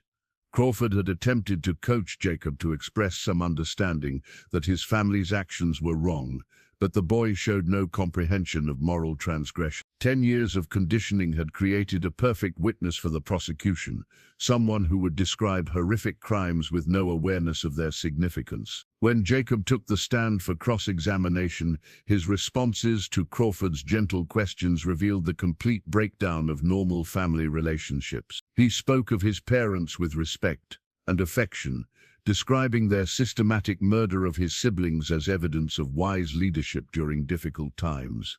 "Did you love your brothers and sisters?" Crawford asked, hoping to elicit some normal emotional response. "Yes, sir," Jacob replied in his barely audible voice. "That's why I was willing to help choose which ones should feed the family. Love means making hard decisions for everyone's good." The prosecution's examination was devastating in its simplicity. Prosecutor Harrison asked straightforward questions that allowed Jacob to describe his family's crimes in his own words, creating testimony that no defense strategy could overcome. "Jacob, did your parents kill your brothers and sisters?" "Yes, but only when it was necessary for family survival. They always said prayers first and made sure each child understood they were dying for love." "Did you help prepare their bodies for food?" "Yes, sir. Mama taught me proper cleaning technique. Papa showed me how to separate different cuts of meat. We learned to use every part so nothing was wasted." Ruth's testimony proved even more disturbing than her brother's. At 14, she had been the youngest family member, old enough to participate actively in their sibling selection and preparation. Her responses revealed a child who had been completely indoctrinated into viewing cannibalism as normal family behavior. "Ruth," Harrison asked gently, "can you tell the court about your doll?" Ruth clutched the grotesque creation made from her deceased sister's remains, holding it protectively as she spoke. "Mama made it from little Sarah after she fed the family. She said this way Sarah could still be with us, still be part of our family even after her body was gone." The sight of a teenage girl treasuring a doll made from human remains created visible horror throughout the courtroom. Several jurors appeared physically ill, while spectators in the gallery struggled to maintain composure. "Did you understand what happened to your brothers and sisters?" Harrison continued. "They helped save the family," Ruth replied with the mechanical certainty of someone reciting learned responses. They gave their lives so we could keep living. Papa said that's what family means, being willing to sacrifice for each other. Crawford's cross-examination of Ruth focused on her age during the early murders, attempting to establish that she had been too young to understand or consent to what was happening. But Ruth's responses revealed that she had been systematically educated in the family's twisted morality from earliest childhood.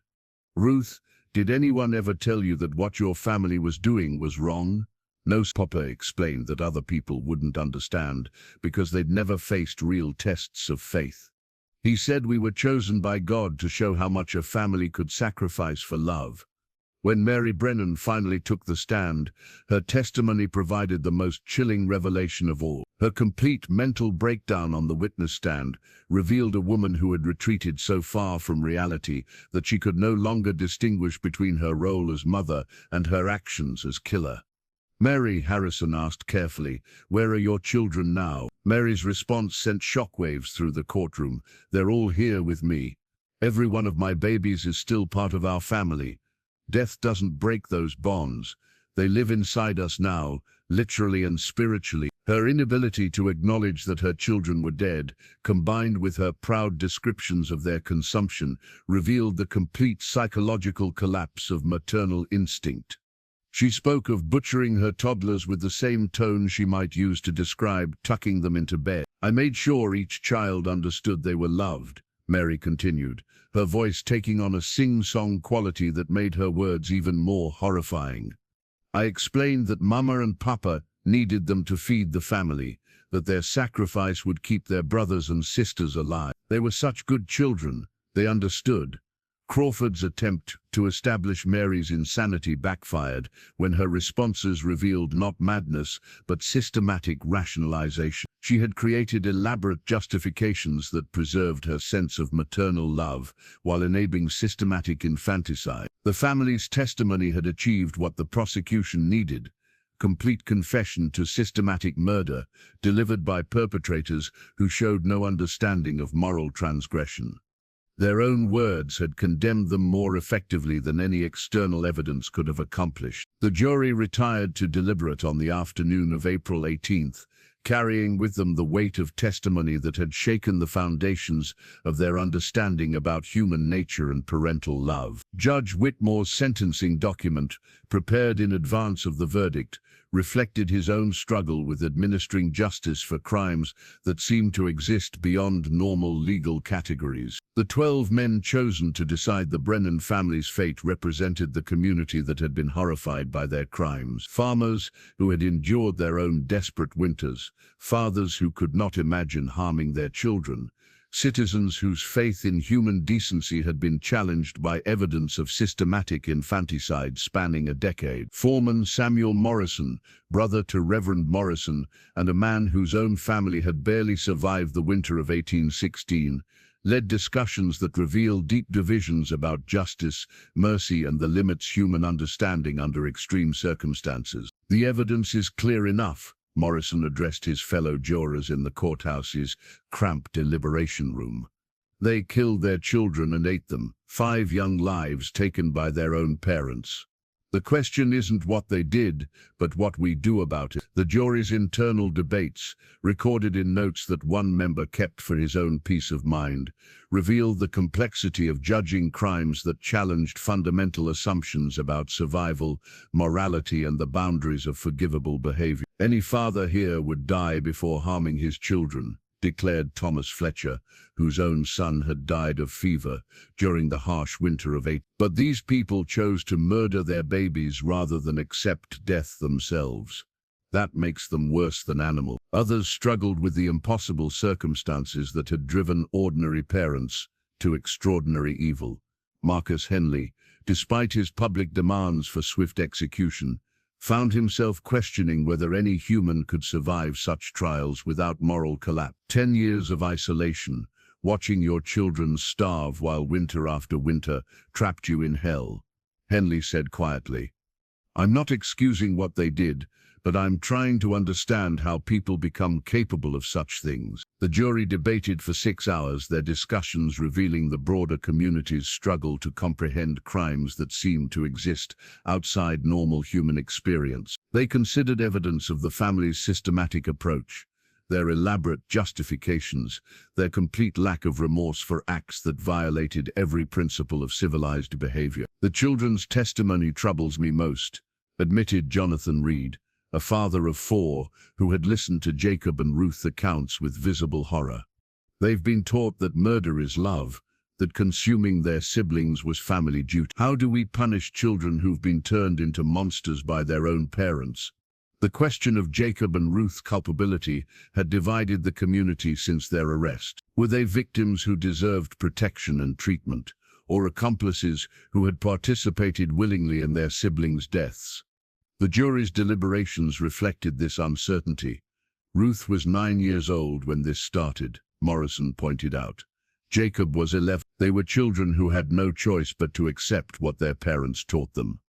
Executing them would make us the monsters. But others noted the teenagers' continued support for their parents' actions, their inability to understand that their family's behavior was wrong, their potential danger to any community that might try to integrate them into normal society. When the jury returned to the packed courtroom, their faces bore the weight of decisions that would haunt them for the rest of their lives.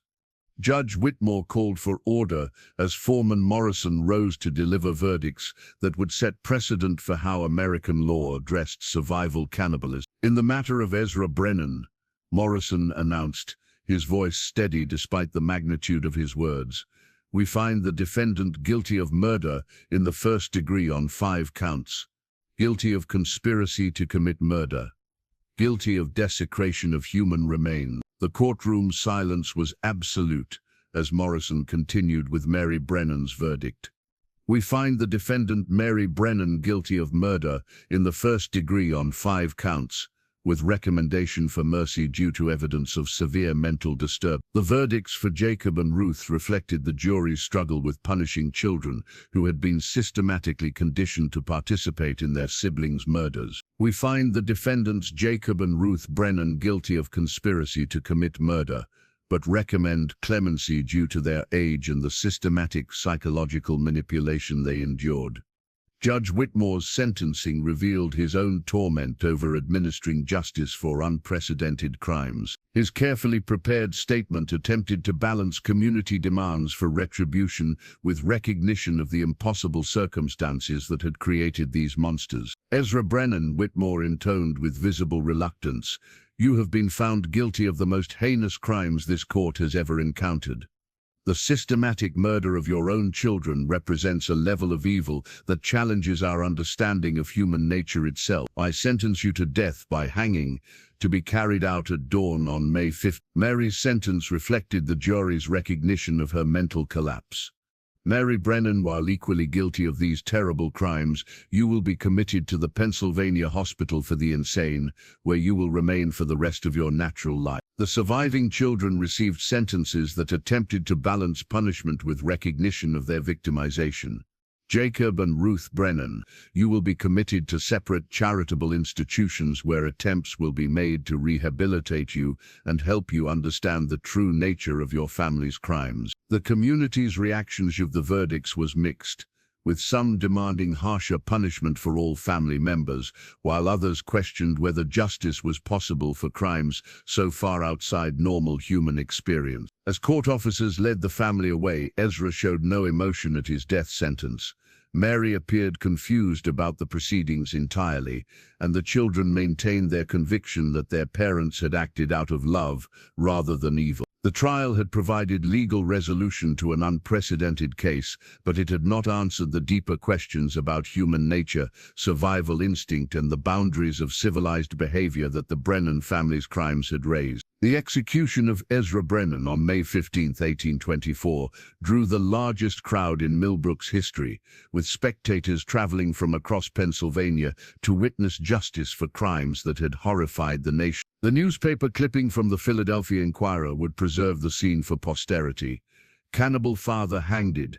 Crowd of 3,000 watches execution of child killer. Sheriff McKenna had requested additional deputies from neighboring counties to maintain order as crowds gathered before dawn around the hastily constructed gallows in the town square. The atmosphere combined carnival celebration with religious solemnity as vendors sold food and drink while ministers led prayers for the souls of the murdered children.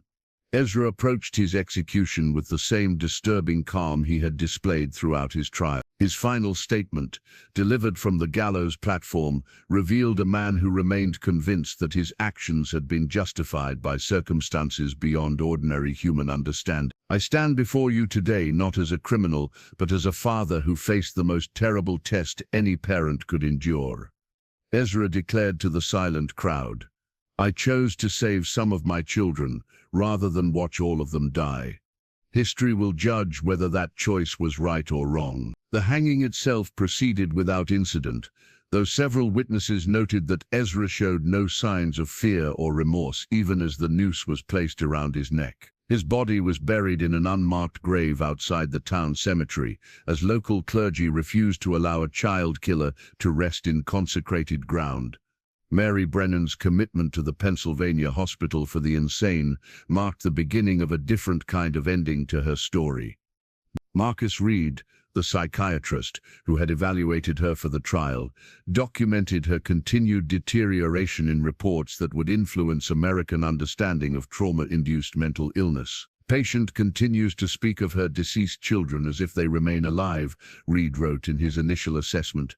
Shows no understanding that her actions resulted in their deaths. When confronted with reality of their murders, becomes agitated and retreats into fantasy where entire family remains intact and happy. Mary's condition never improved. During her institutionalization, she spent her remaining years crafting elaborate stories about her children's daily activities, describing their imaginary growth and development as if they continued to live normal lives. Her death in 1831 was attributed to complications from malnutrition, as she often refused to eat meals that weren't prepared according to her family's twisted survival protocols. The placement of Jacob and Ruth Brennan with separate charitable institutions reflected society's uncertainty about how to rehabilitate children who had been systematically conditioned to view cannibalism as normal family behavior. Jacob was sent to the Philadelphia House of Refuge, while Ruth was placed with the Sisters of Mercy in Pittsburgh. Both children struggled to adapt to normal social relationships. Jacob's institutional records, preserved in the House of Refuge archives, document years of failed attempts to help him understand that his family's actions had been wrong. He continued to defend his parents' decisions and expressed confusion about why society condemned behavior that had kept his family alive. Subject shows no progress in developing normal moral understanding, wrote institutional supervisor William Hayes. Continues to view systematic murder of siblings as evidence of family love. When presented with alternative families as examples of normal behavior, argues that those families have never been tested by real hardship. Ruth's adaptation proved even more difficult. The Sisters of Mercy documented her repeated attempts to recreate her family's survival protocols, including efforts to convince other children that they should be willing to sacrifice themselves for the group's welfare. Her possession of the bone doll made from her sister's remains had to be forcibly removed after she began using it to teach other children about proper family sacrifice. The Brennan homestead itself became the target of community rage in the weeks following the trial. A group of local men, led by Marcus Henley, traveled to the isolated valley and systematically destroyed every trace of the family's decade-long horror. The cabin was burned to its foundation, the modified cellar was filled with rocks and earth, and the small graveyard was obliterated. Nothing should remain of that cursed place, Henley declared, as flames consumed the building where 5 children had been systematically murdered and consumed.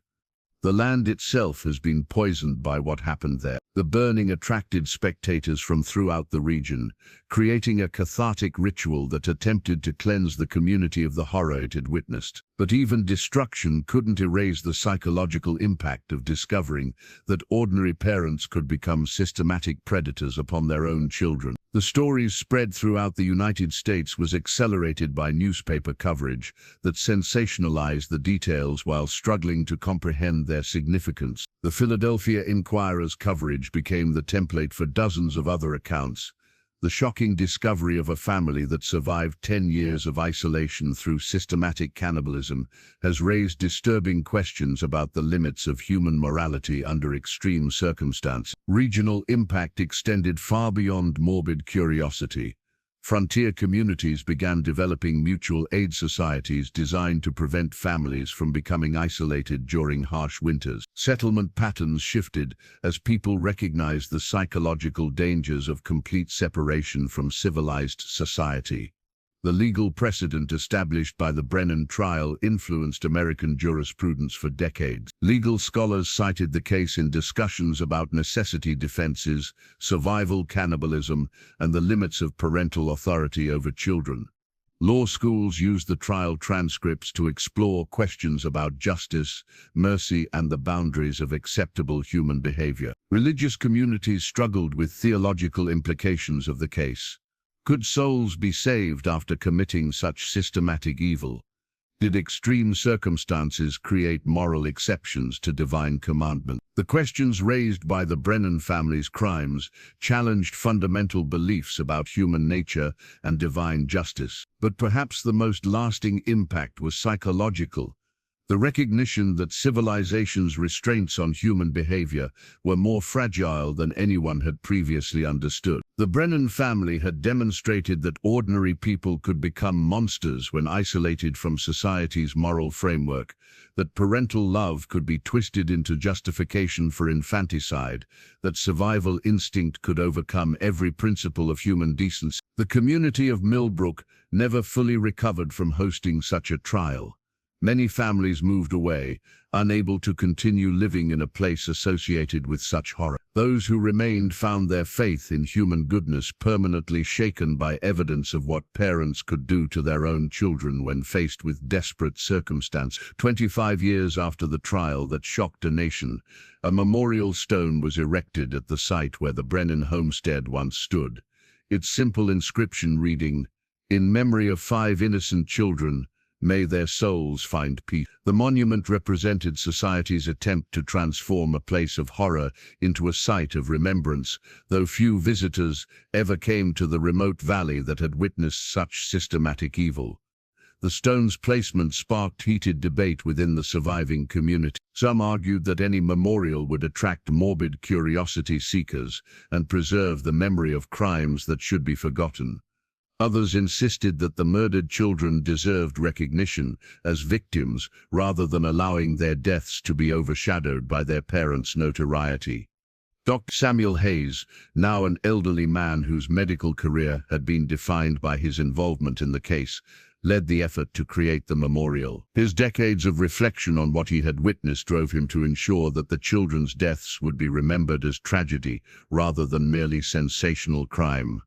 Those 5 children were not willing sacrifices, Hayes wrote in his proposal for the memorial. They were murder victims whose deaths were justified by elaborate rationalization. Society owes them recognition as innocents who died at the hands of those who should have protected them. The memorial's creation coincided with growing academic interest in the case, as scholars attempted to understand how ordinary people could descend into such systematic horror. Universities in Philadelphia and Pittsburgh began including the Brennan trial in their curricula, using it to explore questions about survival psychology, moral philosophy, and the limits of legal justice. Professor Jonathan Mitchell of the University of Pennsylvania published the first comprehensive academic study of the case in 1849, titled Survival and Morality, an Analysis of the Brennan Family Cannibalism. His work established a foundation for decades of scholarly examination of extreme survival psychology. The Brennan case represents a unique opportunity to study human behavior under the most extreme circumstances, Mitchell wrote. Rather than dismissing their actions as simple evil, we must attempt to understand the psychological mechanisms that allowed ordinary parents to rationalize systematic infanticide. Mitchell's research included interviews with surviving community members, analysis of trial transcripts, and comparison with other historical cases of survival cannibalism. His conclusions challenged popular understanding of the case by suggesting that the family's elaborate justifications represented successful psychological adaptation rather than moral collapse. The Brennans did not descend into madness, Mitchell argued. They created a functional belief system that allowed them to survive circumstances that would have destroyed most families. Their crime was not insanity, but the successful preservation of sanity through the adoption of unacceptable moral framework. The comparison to other historical cases of cannibalism revealed the unique aspects of the Brennan family's crimes. Previous documented cases involved strangers forced to make desperate choices for immediate survival, while the Brennans had systematically murdered their own children over years of calculated decision-making. The Donner Party, trapped in the Sierra Nevada mountains just 20 years after the Brennan discovery, provided the most direct comparison. But even that notorious case involved adults choosing to consume already deceased family members rather than parents actively murdering their children for food. The Brennan case stands alone in American history, noted legal scholar Margaret Crawford in her "No other documented case involves the systematic, premeditated murder of children by their own parents for cannibalistic purposes spanning such an extended period." The legal precedents established by the trial continued to influence American jurisprudence well into the 20th century. Courts faced with survival cannibalism cases consistently cited Judge Whitmore's sentencing decision as establishing that extreme circumstances could not justify the murder of innocent victims. The case also influenced frontier law and settlement policy. Territorial governments began requiring minimum community sizes for remote settlements, mandating mutual aid agreements between neighboring homesteads, and establishing regular communication requirements for isolated families. Regional folklore gradually transformed the Brennan story into a cautionary tale that parents used to warn children about the importance of community cooperation and moral behavior. The historical facts became embellished with supernatural elements, creating legends about cursed valleys and families driven to evil by demonic possession. "The devil came to the mountains that winter," went one popular version that circulated through oral tradition. "He whispered in Ezra Brennan's ear, told him that God wanted him to sacrifice his children like Abraham, but Abraham's hand was stayed, Ezra's was not." These folkloric interpretations served a psychological function for communities still struggling to comprehend how ordinary people could commit such systematic evil. By attributing the crimes to supernatural influence, storytellers avoided confronting the disturbing possibility that any family might be capable of similar acts under similar circumstances. The ongoing debate about moral boundaries in desperate circumstances gained new relevance as America expanded westward and more families faced isolation and hardship on the frontier. The Brennan case became a touchstone for discussions about survival ethics, community responsibility, and the limits of acceptable behavior during emergency. Philosophical societies organized debates about whether the family's actions could ever be justified,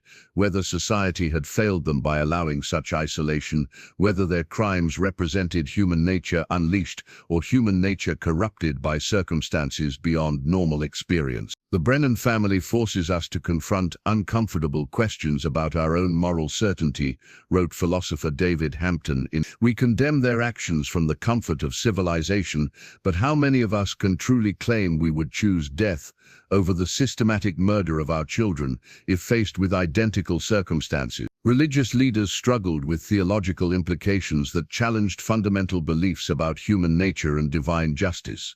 Could souls that had committed such systematic evil achieve salvation through repentance? Did extreme circumstances create moral exceptions to divine commandments against murder? The Presbyterian Church issued a formal statement in 1850 declaring that no circumstances could justify the deliberate murder of innocent children, while acknowledging that God's mercy might extend even to such terrible sinners who genuinely repented their actions. The psychological impact of the case continued to resonate through American culture for generations. The recognition that civilization's restraints on human behavior were more fragile than previously understood influenced literature, philosophy, and social policy throughout the 19th century. Authors like Edgar Allan Poe and Herman Melville drew inspiration from the case's exploration of human evil and moral ambiguity. The theme of isolated families descending into horror became a recurring motif in American Gothic literature, with the Brennan story serving as the foundational example of how ordinary people could become monsters when hetered from civilizing influences. Hayes sat at his writing desk on a cold December evening in 1858, 35 years after the discovery that had defined his career and haunted his dreams. His final letter, written to his nephew who had asked about the famous case, would become his last documented reflection on witnessing humanity's capacity for systematic evil within the bonds of family love. "My dear William," he began, his aged hand trembling slightly as he formed the words that had taken decades to organize into coherent thoughts. "You asked me to tell you about the Brennan family, about what it was like to discover such horror in a place that should have represented the triumph of human determination over natural adversity. I fear my answer will satisfy neither your curiosity nor your faith in human goodness." The letter, discovered among his papers after his death, revealed the lasting psychological toll that witnessing such systematic horror had exacted on all those involved in the case. Hayes had become something of a reluctant expert on survival psychology, consulted by other medical professionals dealing with cases of extreme human behavior under desperate circumstances. "I have spent 35 years trying to understand how ordinary parents could systematically murder their own children while maintaining elaborate justifications that preserved their sense of moral righteousness." Hayes continued, "The conclusion I have reached troubles me more than the crimes themselves. The Brennan family succeeded in their own terms. They survived circumstances that killed dozens of other families, and they did so by abandoning every principle that distinguishes humans from wild animals." Hayes reflected on how the case had transformed his understanding of human nature and the fragility of civilized behavior. Before encountering the Brennans, he had believed that certain moral boundaries were absolute, that parental love created unbreachable barriers against harming one's own children. "I learned that human beings are far more adaptable than our philosophy allows us to admit," he wrote. "When faced with circumstances that threaten survival, we can rationalize any behavior, justify any transgression, abandon any principle. The Brennans were not monsters. They were ordinary people who discovered that survival instinct could overcome every moral constraint that civilization had taught them to respect."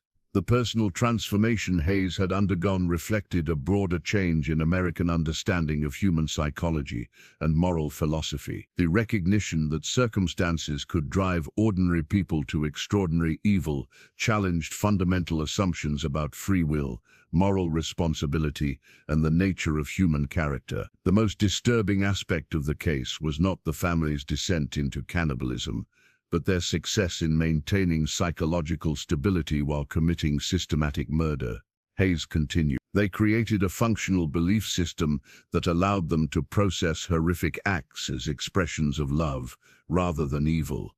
This suggests that human psychology is far more flexible and far more dangerous than we had previously understood." Hayes described how his involvement in the case had affected his medical practice and personal relationships. He had found himself studying other families with new awareness of how quickly normal domestic life could transform into something unrecognizable when external pressures exceeded human capacity for moral resistance. "I began to see potential for similar transformation in every family I treated," he admitted. "Not because they were inherently evil, but because I had learned that evil was not an inherent quality, but an adaptive response to circumstances beyond normal human experience." This knowledge was both professionally valuable and personally terrifying. The broader questions raised by the Brennan family's crimes had never been adequately answered. Hayes realized American society had responded with legal punishment and moral condemnation, but had avoided confronting the deeper implications of discovering that systematic infanticide could emerge from circumstances that any frontier family might face. We executed Ezra, institutionalized Mary, and attempted to rehabilitate the children, but we never addressed the fundamental question of what the case revealed about human nature itself. Hayes wrote, "We treated the Brennans as exceptional monsters, rather than recognizing them as extreme examples of adaptations that any family might develop under similar circumstances." Hayes reflected on the thin line between civilization and barbarism that the case had revealed. The elaborate social, legal, and moral structures that governed human behavior appeared far more fragile when tested by genuine survival pressure than anyone had previously recognized. "Civilization is not an achievement, but a constant choice," he concluded. "Every day, every family, every individual chooses to maintain moral boundaries that serve no immediate survival purpose." The Brennans teach us what happens when people stop making that choice, when survival becomes the only moral framework that matters. His final thoughts turned to the 5 murdered children whose deaths had been justified by their parents' elaborate rationalization of systematic infanticide.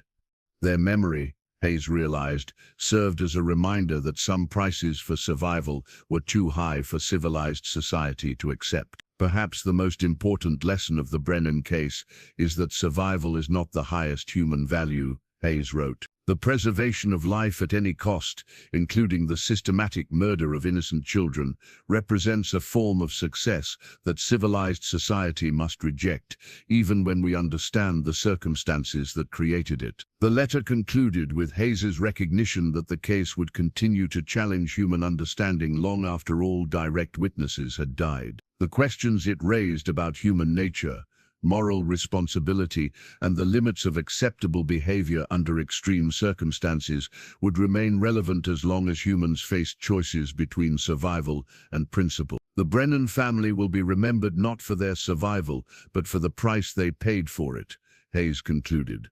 They teach us that some victories over circumstance represent defeats of everything that makes survival worthwhile. In choosing to live at any cost, they demonstrated that there are indeed fates worse than death, and that ordinary people are capable of choosing them when faced with circumstances that exceed their moral capacity to resist.